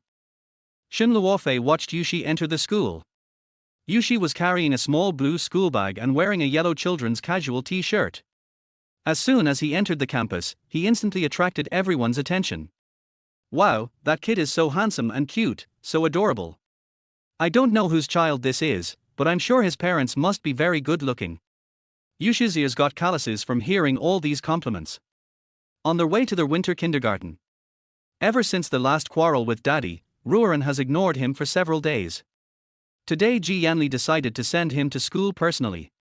The two guys, one big and one small, remained silent, and a weird atmosphere filled the car. This little guy is getting more and more irritable, but Suibai's words of warning are still fresh in his ears. Yanli remembered what Suibai said about taking Yushi to the amusement park, so he spoke. "Daddy will take you to the amusement park this weekend, okay?" Rui Ran originally ignored his stinky daddy, but when his daddy took the initiative to suggest taking him to the amusement park, his big eyes suddenly lit up. Yanli saw all the little guy's reactions. Yushi was moved, so that would be easy. Even though Rui Ran wanted to go out and play very much, he was almost going crazy being cooped up here with his daddy, but he deliberately put on a stern face and spoke coolly. "I'll think about it. This little thing is really becoming more and more like him, and has even learned to put on airs. Okay, Daddy will give you some time." Rui Ran was extremely reluctant to go to kindergarten, but if he didn't go it would arouse suspicion, so he had to hold his temper and go to kindergarten. As soon as he arrived at the kindergarten, Rui Ran complained to Yushi that kindergarten was so boring. Yushi told him that his mother also let him go to kindergarten. Knowing that Yushi's kindergarten is right next to Rui Ran's, the chances of the two little guys meeting secretly in private increased. Rui Ran quickly told Yushi the news that his daddy was going to take him to the amusement park. Yushi was worried that he had no chance for his daddy and mommy to develop a relationship, so he asked Rui Ran to agree quickly. The specific details were not clear on the bracelet, so they planned to make an appointment to meet, and Rui Ran said it would be after school. Daddy has to work overtime for a meeting tonight, and the person who comes to pick him up is Uncle Mar. Uncle Mar is simpler than Daddy and he is easy to fool. It was almost time to go home from school, and the two little guys were looking out the window absent-mindedly, wishing they could rush out to meet each other right away. "Master, aren't you going to work overtime tonight?" A Rolls-Royce Phantom slowly drove towards the kindergarten, and Martin Fei asked in confusion. "I want to give Yushi a surprise." Next to the seats at the seasonal banquet were the latest robot toys. "Boss, if the young master knew your good intentions, he would be very touched." The corners of Yanli's mouth slowly curled up into an arc of joy. The next second, Yanli looked out the window and saw Yushi running hurriedly towards the kindergarten. He was startled. Shouldn't Yushi be in the kindergarten at this time? Why was he outside? Could it be that the little guy skipped class? That's not right. Yushi is a good boy. He has good academic performance, never skips classes, and certainly never wears such childish clothes. Parking. Yanli frowned, and Martin Fei had to slam on the brakes. Yanli used his long legs to quickly chase after Yushi, who was running out of breath. Yushi looked back while panting and found that he was caught by his daddy, who was looking at him with an angry face. Oh no, Yushi's eyes were in a panic and his little body was even shaking a little. Didn't Rui Ran say that Daddy wouldn't he come over tonight? Now that they were caught red-handed, if Rui Ran came to meet them at the agreed place later, their identities would be exposed. Based on Daddy's personality, he would definitely snatch them away and even blame Mommy. What should I do? What should I do? Yushi's mind was in a mess. Yanli spoke in a deep voice. Yushi, why did you run out instead of staying in school? What happened to your clothes? Facing his father's questioning, Yushi was a little incoherent. Daddy, that. Yanli's anger was rising, his patience was exhausted, and he shouted angrily with a serious face. Still not telling the truth. Chapter 23. Will mommy accept Uncle Muzi? Yushi was frightened by his father's yelling, and now he forced himself to calm down. He raised his head, looked at Yanli and explained. Daddy, I didn't skip school. I was just hungry, so I went out early to buy some food. The food stains accidentally splashed on my clothes, so I just bought something to change into. I was on my way back to school when I met you. Yushi prayed in his heart that his daddy could be fooled. However, good things don't work, but bad things do. Yanli is not so easily deceived, so he continued to ask. Which store did you go to for food and what did you eat? And which store did you go to for your clothes? He had a hunch that Yushi was lying, as if he was hiding some secret from him. This. Daddy is too smart now. He will definitely be exposed after asking this. Seeing that Yushi couldn't answer, Yanli was about to get angry. At this moment, a middle-aged woman in her 50s walked towards Yushi. Little friend, you are here. You came to my restaurant to eat just now, and I forgot to give you the change. The aunt took out some change and stuffed it into Yushi's little hand apologetically. Yushi was stunned at first. He didn't know this lady and had never eaten in her restaurant. Fortunately, Yushi was quick-witted and he immediately politely thanked the aunt. Thank you, Grandma. I did forget just now. The food at Grandma's is delicious. Daddy, do you want to go to Grandma's store to eat something? Yushi raised his head and looked at Yanli with his innocent big eyes. Did he blame Yushi wrongly? Why didn't Yushi explain at that time? Or was he still angry with him because he didn't want to explain? Sir, you are the child's daddy, so handsome. The aunt couldn't help but be infatuated with him. Yanli ignored the aunt, looked at Yushi, and then replied coldly, I don't want to eat anymore, let's go home. Yanli never eats junk food outside. Yanli bent down and quickly picked up the little Yushi in his arms, then coldly got into the car. After Yanli put Yushi in the car, he didn't dare to breathe. It seemed that his father believed him temporarily. What he was worried about now was Rui Ran. Firstly, I'm afraid that daddy will find Rui Ran, and secondly, what if mommy can't find him after he goes home with daddy? Yushi didn't dare to send a message to Rui Ran. He sat there stiffly, looking anxious. It was not until he returned to the familiar villa and was out of his father's sight that Yushi dared to contact Rui Ran. Rui Ran replied immediately. It turned out that he was the one who arranged that lady. When Rui Ran came out of school and saw Yushi, he realized that he was caught by his father, so he had to hide. Then, when Yushi was about to be exposed, he found the owner of the snack bar, made up a story, and gave the proprietress a reward of 100 yuan. Yushi finally understood that it was Rui Ran who helped him. They were switched back by accident. Yushi definitely couldn't go out now. Mommy would be worried if she couldn't see him, so Rui Ran had to appear at mommy's side immediately. Rui Bao, why are you here? Say mommy and mommy will come. Rui Ran's heart was pounding. He quickly hid the bracelet, then turned around and excitedly threw himself into Shen Luofei's arms. Mommy, I'm thirsty. I bought a cup of milk tea and was just about to go back to the kindergarten gate. Rui Ran was holding a cup of milk tea in his hand. Rui Ran was very happy to see his mother again, but he hid his feelings. After get off work, Shen Luofei drove to the kindergarten in a hurry. However, when all the children in the kindergarten had left, she still hadn't seen Rui Ran. She even went to the school to ask, and the surveillance showed that Rui Ran had left the school early. Shen Luofei was extremely worried, fearing that something might have happened, so she drove around the school to look for him, and that's when she found Rui Ran. Rui Bao, you scared mommy to death. You must never be outside alone in the future, okay? Yes, mommy, I promise you, this kind of thing will never happen again. Shen Luofei finally breathed a sigh of relief, and a smile appeared on his tense face. As she held Rui Ran's hand and got into the car, she noticed that Rui Ran was not wearing cartoon clothes, but his favorite suit. Shen Luofei frowned. Rui Bao, why did you change your clothes? You don't like this style? Time was too urgent, and he was so busy helping Yushi fool his dad that he forgot to change his clothes. Rui Ran scratched his little head and smiled. Mommy, I accidentally spilled milk tea on my clothes just now. The clothing store next door only has this style, so I'll just change the style reluctantly. Although this dress looks a bit formal, her baby is so beautiful that she looks good in anything. Looking closely, Rui Bao in a suit looks exactly like Yanli. Of course, that guy always has a sour face, nothing like her baby son who is so lively, cute and lovable. Mommy, I haven't eaten the food you cooked for a long time. Let's go home quickly. Rui Bao, didn't you eat the food mommy made yesterday? Shen Luofei's face was full of confusion. Yeah, sorry, mommy, I forgot. Rui Bao stuck out his tongue guiltily. Shen Luofei felt that Rui Bao was acting strange today. He was obviously more lively, whereas he was so quiet before. At this tense moment, Shen Luofei's cell phone rang.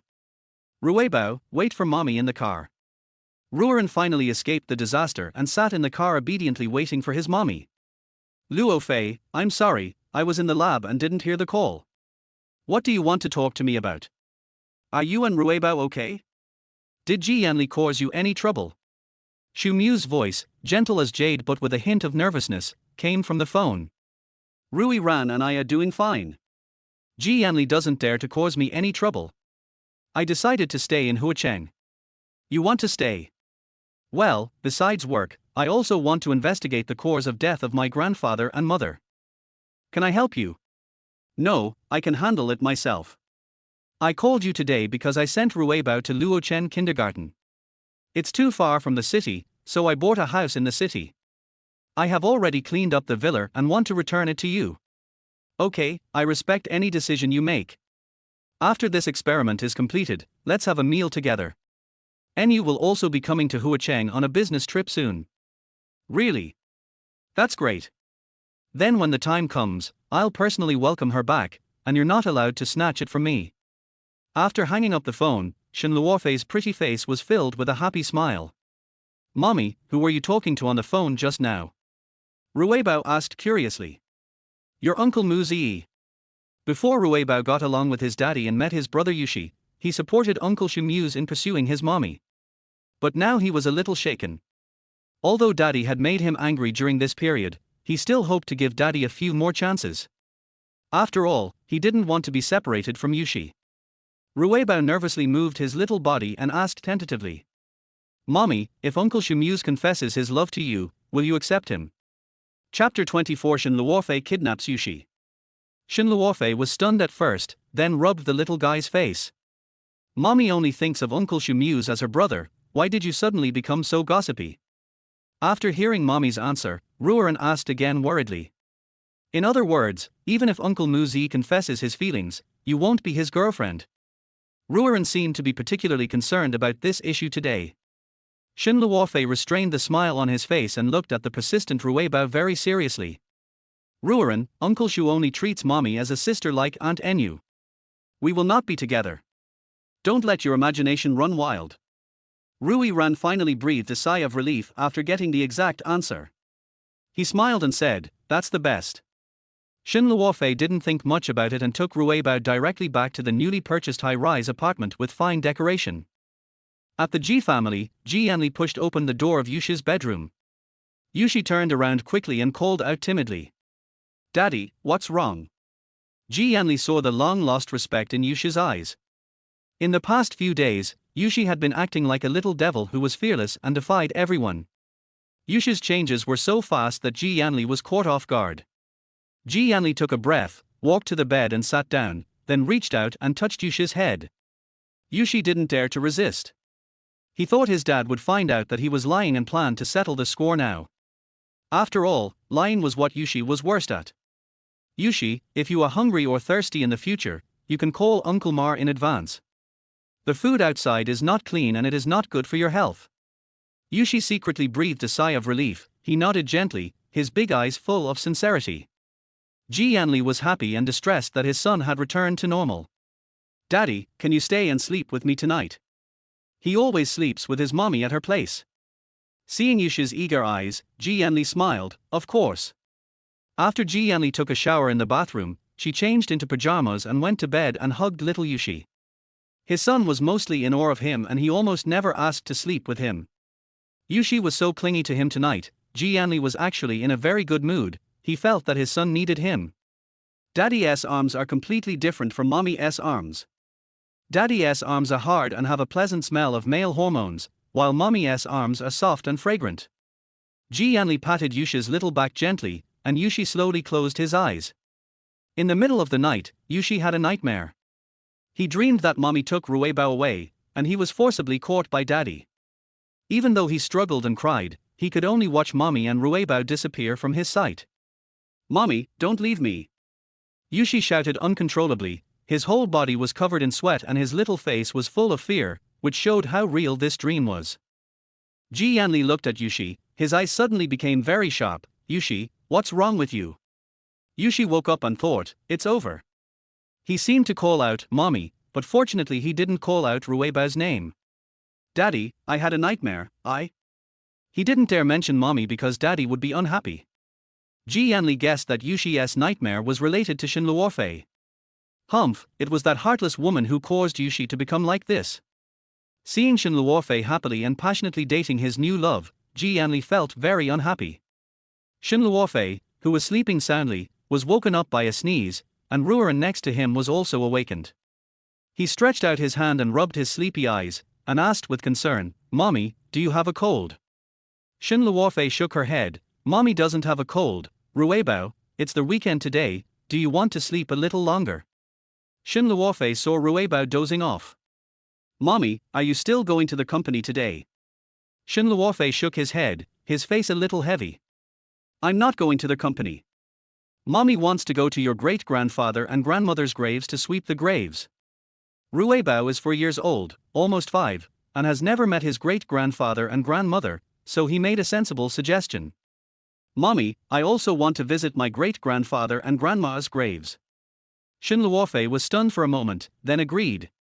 Shen Luofei bought some fruits and other tributes. Rui Bao held 2 bouquets of flowers in her hands, and the mother and son came to the grave of their grandfather and mother. Shen Luofei came to the tombstone, feeling very sad. He looked at the photo on the tombstone for a long time and his eyes became wet. Rui Ran deeply felt his mother's sadness, and he was also in a very low mood. He looked at the kind photos of his great-grandfather and grandmother on the tombstone, then he tactfully placed 2 bouquets of flowers in front of the 2 tombstones and knelt in front of the tombstones. "Hello, great-grandfather and grandmother. I am mommy's son, Shen Rui Ran. Thank you for raising such an excellent mommy. Don't worry, I will take good care of mommy.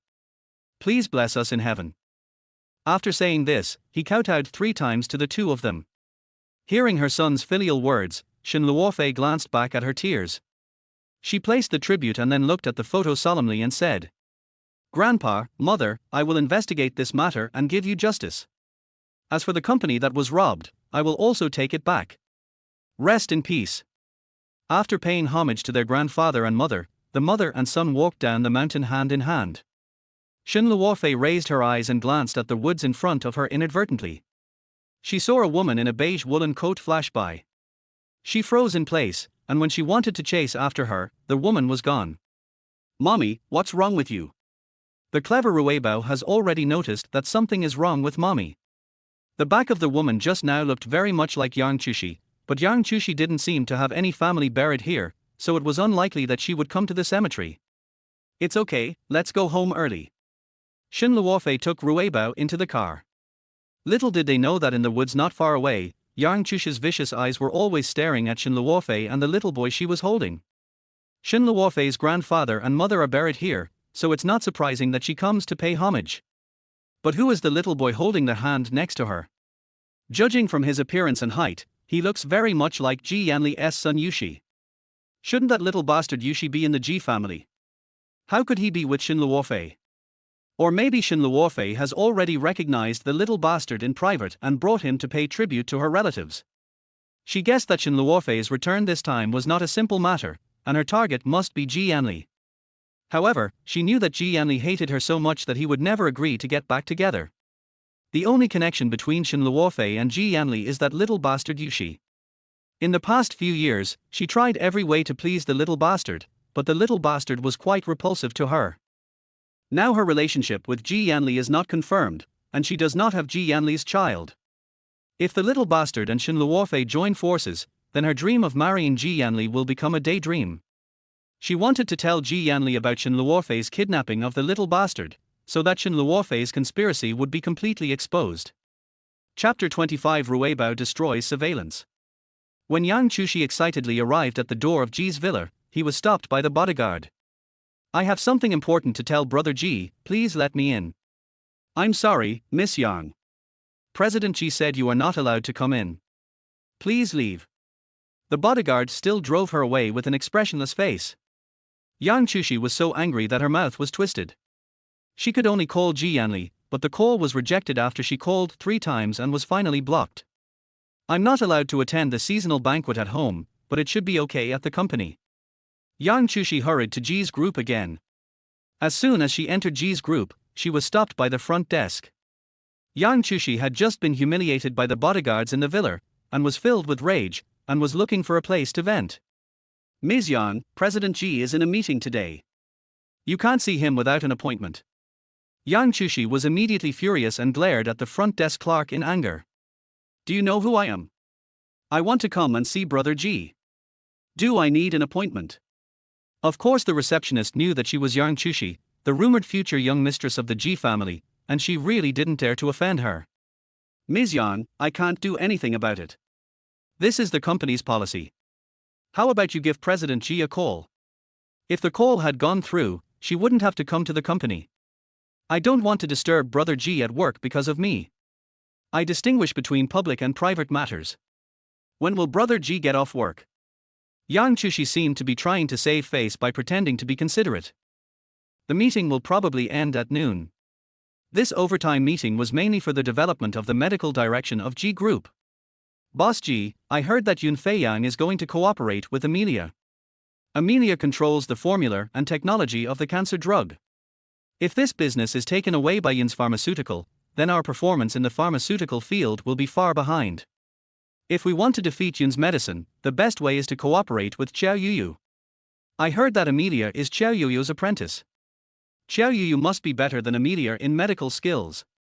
Upon hearing this, the wrinkles between Ji Yanli's brows were big enough to kill a fly. Others don't know Amelia, but he knows that she is Shen Luofei. Shen Luofei and Yunfei work together because they have that kind of relationship. Every time he thought of Shen Luofei and Yunfei, he felt extremely unhappy. "I have already submitted a cooperation agreement to Xiao Yuyu. I believe Xiao Yuyu will definitely choose to cooperate with us. Last time, he didn't even get to meet the mysterious Xiao Yuyu and was rejected by Shen Luofei. This time, he must meet Xiao Yuyu to finalize the cooperation. With President Ji stepping forward, it will surely be a quick success." After the meeting, Ji Yanli told Martin Fei, "Have you contacted Xiao Yuyu?" Martin Fei replied cautiously, "Boss Ji, this Xiao Yuyu's whereabouts are very mysterious. I checked all the major flights and there is no one with this name on board. Few people in the company have seen Xiao Yuyu. Keep investigating until you meet Xiao Yuyu. Also." Ji Yanli hesitated. "Boss, do you have any other instructions?" Martin Fei asked in a low voice with great insight. "Find out all the information about Shen Luofei's meeting with Yunfei alone, and keep a close eye on them at all times. Of course, we can't let them find out." An ambiguous smile appeared on Martin Fei's face. "The president must be jealous. What are you looking at? Go to work." When Ji Yanli looked up, he saw Martin Fei's strange smile and his expression was very unnatural. "Yes, President, I'll do it right away." When Ji Yanli came out of the elevator, Yang Chushi excitedly stepped forward and spoke in a pinched voice that sounded extremely aggrieved. "Brother Ji, are you finally done? Why are you here?" Ji Yanli's expression turned even colder when he saw Yang Chushi. "Brother Ji, I have something very important to tell you. I can't contact you, so I can only wait for you in the company." "What's the important thing?" Yang Chushi glanced at her colleagues who were all looking at her with curious eyes, and she pointed outside. "Can we talk outside? It's not convenient here. If you have something to say, please tell me now." Ji Yanli has no patience. "It's about Jiushi and Shen Luofei." Yang Chushi blurted out anxiously. Ji Yanli froze in his tracks and glanced at Yang Chushi, whose face was full of seriousness, with a puzzled look. "Go outside and talk." "Brother Ji, I didn't even have lunch because I was waiting for you. Why don't we talk while we eat?" Yang Chushi covered her stomach pitifully. Yanli nodded and went to the restaurant with her. Jiushi was secretly delighted. Go ahead. Yanli didn't waste time and went straight to the point. I saw Shen Luofei with a child at the cemetery today. That child looked very much like Jiushi. After hearing this, Yanli's handsome face was covered with a layer of haze, and his deep eyes seemed to want to chisel a hole in Yushi's face. Are you sure? Do you have any photos? I'm sure, but it was too far away and the time was too urgent, so I didn't take the photo. This is what annoyed Jiushi the most. With the photo, she could be convicted of kidnapping the young master of the Ji family and be sent to jail. You mean Shen Luofei kidnapped Jiushi? Well, Luofei is too much. How could she take Jiushi to such a gloomy place? Why are you there? Yanli immediately sent a message to the villa's housekeeper, and the housekeeper replied that Jiushi had been at home the whole day and definitely had not gone out. That means the boy Shen Luofei took away was not Jiushi. Who could it be? Could it be a child born to another wild man? Today is the anniversary of my relative's death and I am going there to pay my respects. I see. I will investigate this matter thoroughly. Don't talk nonsense before the truth comes out. After saying this, Yanli was about to get up and leave. After Yanli returned home, he went to see Jiushi first. Jiushi, you didn't go out today, did you? Jiushi's head was shaking like a rattle, and Daddy's expression was so weird. Jiushi intuitively knew something was wrong, so he immediately sent a message to Rui Bao. Rui Bao went to the cemetery today, so he quickly checked the cemetery surveillance and found that Jiushi was secretly following Mommy. This bad woman must be doing something bad, so Rui Bao thought quickly and hacked into the cemetery's surveillance camera and modified the characters on the surveillance screen before closing the computer happily. Yanli called up the surveillance footage of the cemetery. From beginning to end, he only saw Shen Luofei coming to the cemetery to worship alone, and did not see any children. However, Jiushi swore that Shen Luofei brought a child with her. Was she blind or did she think he was a fool? Jiushi secretly stuck his head out and saw that his daddy looked very unhappy. He guessed that Rui Bao's plan was successful. Humph, they once again defeated the bad woman's conspiracy, yay. If Rui Bao hadn't photoshopped out his own figure, their identities would have been discovered by Daddy. What a close call. Jiushi was still happily drinking red wine and dreaming about marrying into the Ji family and becoming a wealthy lady. She received a call from Yanli and immediately burst into joy. Hey, brother Ji. Any man would not be able to stand such a numb voice. Jiushi, there is no child in the surveillance video. Don't talk nonsense in the future, otherwise don't blame me for being rude. Yanli started scolding Jiushi. Yushi's wine glass fell to the ground and shattered. She couldn't believe it.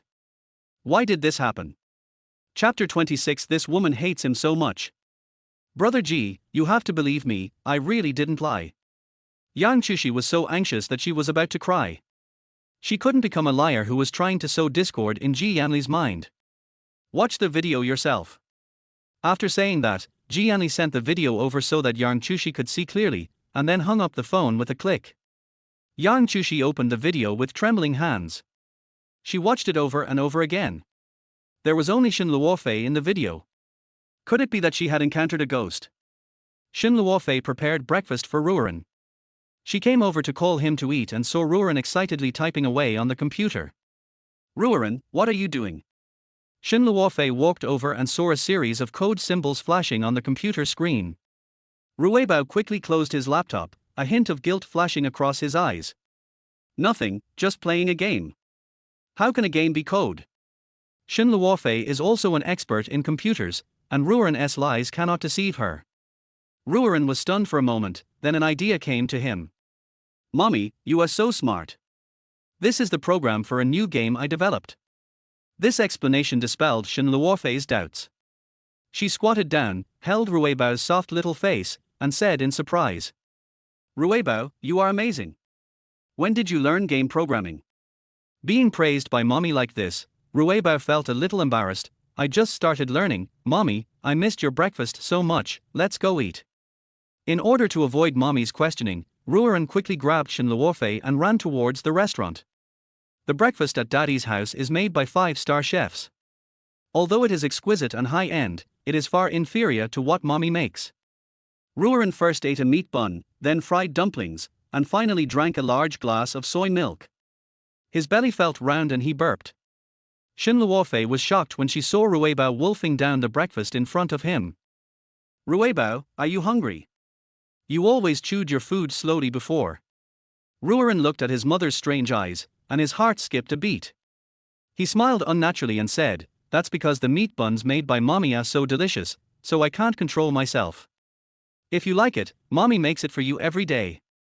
But don't eat it so fast, be careful not to choke." Shen Luofei gave kind advice. Rui Bao nodded his little head repeatedly. "Yeah, mommy, I know." After Rui Bao finished eating, he went back to his room and started tinkering with his computer secretly.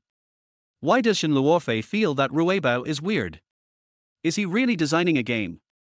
Tang Shisher told Shen Luofei as soon as she arrived at the company after she sent Rui Bao to kindergarten. "Boss Shen, Ji's group called again to make an appointment for a meeting with Boss Qiao, and I don't know how to refuse. If I continue to stop Ji Yanli from meeting Qiao Yuyu, he will become suspicious. It seems that Ji Yanli has temporarily put aside his grudges against Yang Chushi for her, and is even very determined to cooperate with the company. Ji Yanli has deep love for his white moonlight and cinnabar mole." Shen Luofei smiled sarcastically, "Just say that Mr. Qiao's future work location will be abroad." I said, "The other party said that even if Mr. Qiao is abroad, they still have to make an appointment to meet. Ji Yanli won't give up until he sees Qiao Yuyu." When the company was first founded, because the domestic headquarters was set up in Huacheng, Shen Luofei used the pseudonym Qiao Yuyu in order to avoid being discovered by Ji Yanli. Unexpectedly, this still caused trouble. At this time, Shen Luofei's cell phone rang. She picked it up and saw a familiar string of numbers. She asked Tang Shisher to go out and work first, and looking at the ringing phone, she pressed the answer button. "Shen Luofei, as long as you agree to cooperate with us, I will agree to any conditions you put forward." Ji Yanli's low and arrogant voice came from the phone. "Boss Ji, how did you know my cell phone number? It's easy for me to get your number, but I'm surprised that I haven't been blocked by your new number." The seasonal banquet ceremony was slightly teasing. Shen Luofei thought that Ji Yanli would never call her on his own initiative in his life, so she didn't do so. "Don't reject me. My patience is limited. I know that your project development requires a lot of funds and technical equipment, and according to your current situation, you simply cannot afford such expensive expenses. What Ji's group lacks the least is money and equipment. Ji Yanli obviously has a thorough understanding of the company's current difficulties and needs. The three of them originally established this company in order to develop more advanced drugs that could treat various painful diseases. Without money, these wishes cannot be realized at all. The Ji Group provides the money and equipment, and they are responsible for research and development, which is indeed beneficial to both parties. Okay, I can convey your ideas to Mr. Qiao, but what? Shen Luofei finally gave in. But I can't possibly help cure Yang Chushi's uncle.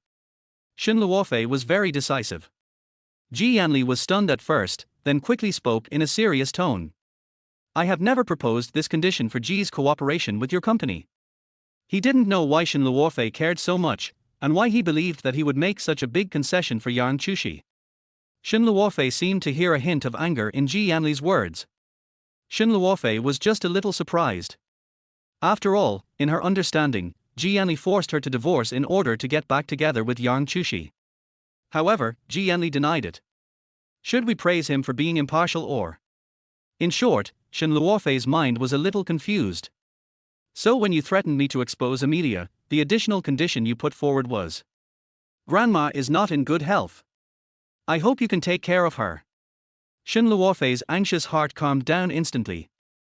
It turns out that Ji Yanli was for Grandma Ji, not Yang Chushi. "Shen Luofei, are you unwilling to cooperate because of Yang Chushi? Are you jealous?"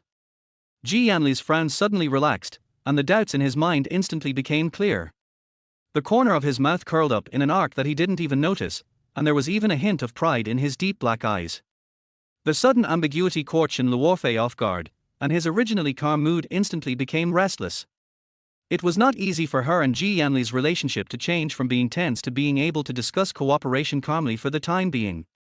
For this reason, Shen Luofei's tone was cold and his words were full of resistance. "Boss Ji, you're overthinking it. You already have a fiancé, so please don't be so frivolous with your words. After being sternly warned by Shen Luofei, Yanli's mood was like a roller coaster again. What does Shen Luofei mean? When did he announce that he has a fiancée? He is obviously single. Shen Luofei forced him to pretend that he was not single, and her words were full of disgust. Did this woman hate him so much? Chapter 27 Being kept by an old man. Yanli felt offended and was very unhappy. He was sarcastic and displeased. Shen Luofei, don't be so self-indulgent. I don't have any feelings towards you. I'll let my assistant take the cooperation agreement and you just need to sign it. Yanli felt suffocated, afraid that Shen Luofei would say something unpleasant in rebuttal, so he hung up the phone again. Shen Luofei. There's something wrong with Yanli. Is this man in menopause? His moods are so volatile and abnormal. Although Yanli was emotionally unstable, he was quite quick at work and Martin Fei soon delivered the contract. Before signing the contract, Shen Luofei called the other two shareholders, Xu Muzhe and Xu Enyu. She first called Xu Enyu and informed her of the situation. Luofei, I'll leave all the responsibility of Huaqing's company to you. I will of course fully support your decision. Whatever you say is okay, it's fine. Xu Enyu went to New Zealand this time, nominally on a business trip, but actually for tourism. Xu Enyu is not a person who likes to work from 9 to 5. She is free-spirited by nature and likes to travel around the world to see beautiful sights and eat delicious food. She would also engage in business cooperation if there is a suitable project. She has no interest at all in those boring data related to medical research and development and technology. She is just a figurehead in Luo Yuezer, and the actual decision makers are her brother and Luofei. Enyu, thank you. What's the point of saying thank you to each other?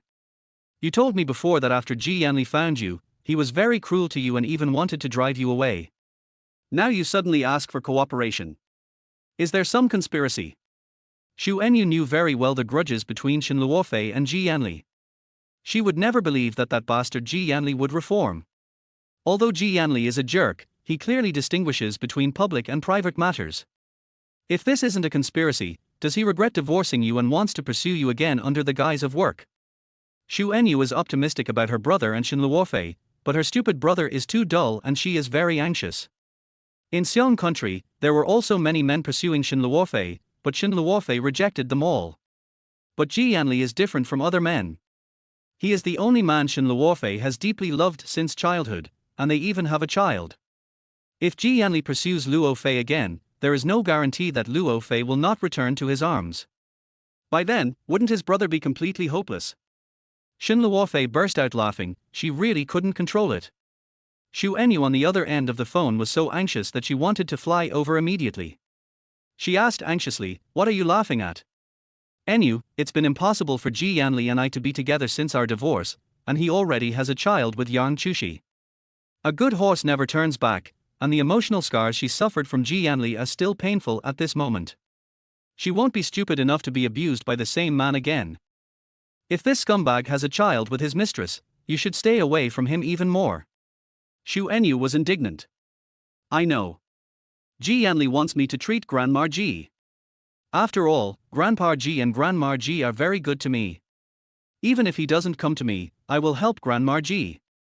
After explaining everything to Xu Enyu, Shen Luofei called Xu Muzhe, but Xu Muzhe didn't answer, so Shen Luofei left him a message. Not long after, Xu Muzhe simply answered with a few words, leaving everything to her. Seeing that the brother and sister had the same trust in her, Shen Luofei was very moved. For the company's development prospects, she signed the contract. When Martin Fei was leaving, he said goodbye to Shen Luofei politely. Ms. Shen, actually, President Ji and Yang Jushi's relationship is not what everyone imagines. Seeing that Ms. Shen misunderstood President Ji, and that the cold and aloof President Ji refused to explain, his assistant was very anxious. Shen Luofei didn't expect Martin Fei to talk about this, and her expression remained cold. Assistant Mar, I am only working with your CEO Ji on business matters. As for your CEO Ji's personal feelings, they have nothing to do with me. You don't need to explain to me. Sorry. Seeing that Shen Luofei's words were firm, Martin Fei didn't say anything more. He apologized and left the company. Shen Luofei looked at the time and Rui Bao was about to finish school. If she cooperates with G Group, her work will definitely be busier and working overtime will be common. She may not be able to pick up Rui Bao from the kindergarten in time. She couldn't imagine what happened yesterday. After much thought, she decided to take some time tomorrow to go to the job market to hire a nanny to take care of Rui Ran. After leaving the company, Rui Bao sent her a message saying that he wanted to drink milk tea. Seeing that it was still early, she went to a famous milk tea shop in the next shopping mall and bought a cup of milk tea. Shen Luofei, you actually have the nerve to return to China. As soon as she walked out of the milk tea shop, she heard a familiar harsh voice. Shen Luofei stopped and looked up to see her ex-mother-in-law Xie Jinglei, who was wearing a fur coat, carrying an Hermes bag, and dressed in jewels. Seeing Xie Jinglei's poorly made-up face, Shen Luofei's face became completely gloomy. She frowned. She went out without checking the almanac today and met one of the people she hated the most. Shen Luofei's only remaining memories of her former mother-in-law were her troubles and malice. Therefore, there was no need for her to pay attention to someone who had nothing to do with her, so Shen Luofei straightened his back and walked towards her without looking away. Xie Jinglei was so angry that she almost fumed. This woman actually turned a blind eye to her. Xie Jinglei yelled at the bodyguard next to her, "Stop her for me." The bodyguards had no choice but to step forward and block Shen Luofei's way out. Xie Jinglei walked up to Shen Luofei in her high heels, and her arrogant gaze fell on Shen Luofei's neither humble nor arrogant face. Shen Luofei had light makeup on her face. It was obviously the same face, but she was more charming and enchanting than 5 years ago. Her whole aura was completely different. Shen Luofei used to be timid, but now she has a strong aura, like a queen. Furthermore, everything she was wearing and the watch she was wearing were from the world's top luxury brands, especially the bag in her hand, which she had been longing for a long time, but in the end she felt regretful because she couldn't get it. Unexpectedly, this limited edition bag was in Shen Luofei's hands. The woman who used to be humble and obedient to her now looked arrogant, so she continued to speak with dissatisfaction. "Shen Luofei, are you deaf? Why didn't you call me when you saw me? I haven't seen you for a few years, and you have become so rude." Shen Luofei sneered, "Who are you? Why should I call you?" Xie Jinglei is still as arrogant and domineering as before, but she is no longer the Shen Luofei who allowed herself to be bullied by her. Shen Luofei's ruthless response immediately made Xie Jinglei feel embarrassed. She was furious. "Shen Luofei, I am your elder and your ex-mother-in-law. Don't you understand respecting the old and loving the young?" Shen Luofei smiled. "You said she was my ex-mother-in-law, so we'll just be strangers when we meet again. Respecting the old and loving the young requires that the old person deserves respect, but forget about someone like you. You are going too far." Xie Jinglei was so angry that she approached Shen Luofei and uttered bad words. "Shen Luofei, your outfit looks very expensive. Your family is bankrupt and can't afford it. I guess you are being kept by some rich old man. Since you are being kept by an old man, don't bother me for banquets anymore. The position of the young lady of the Ji family will always belong to Jiushi. Forget it."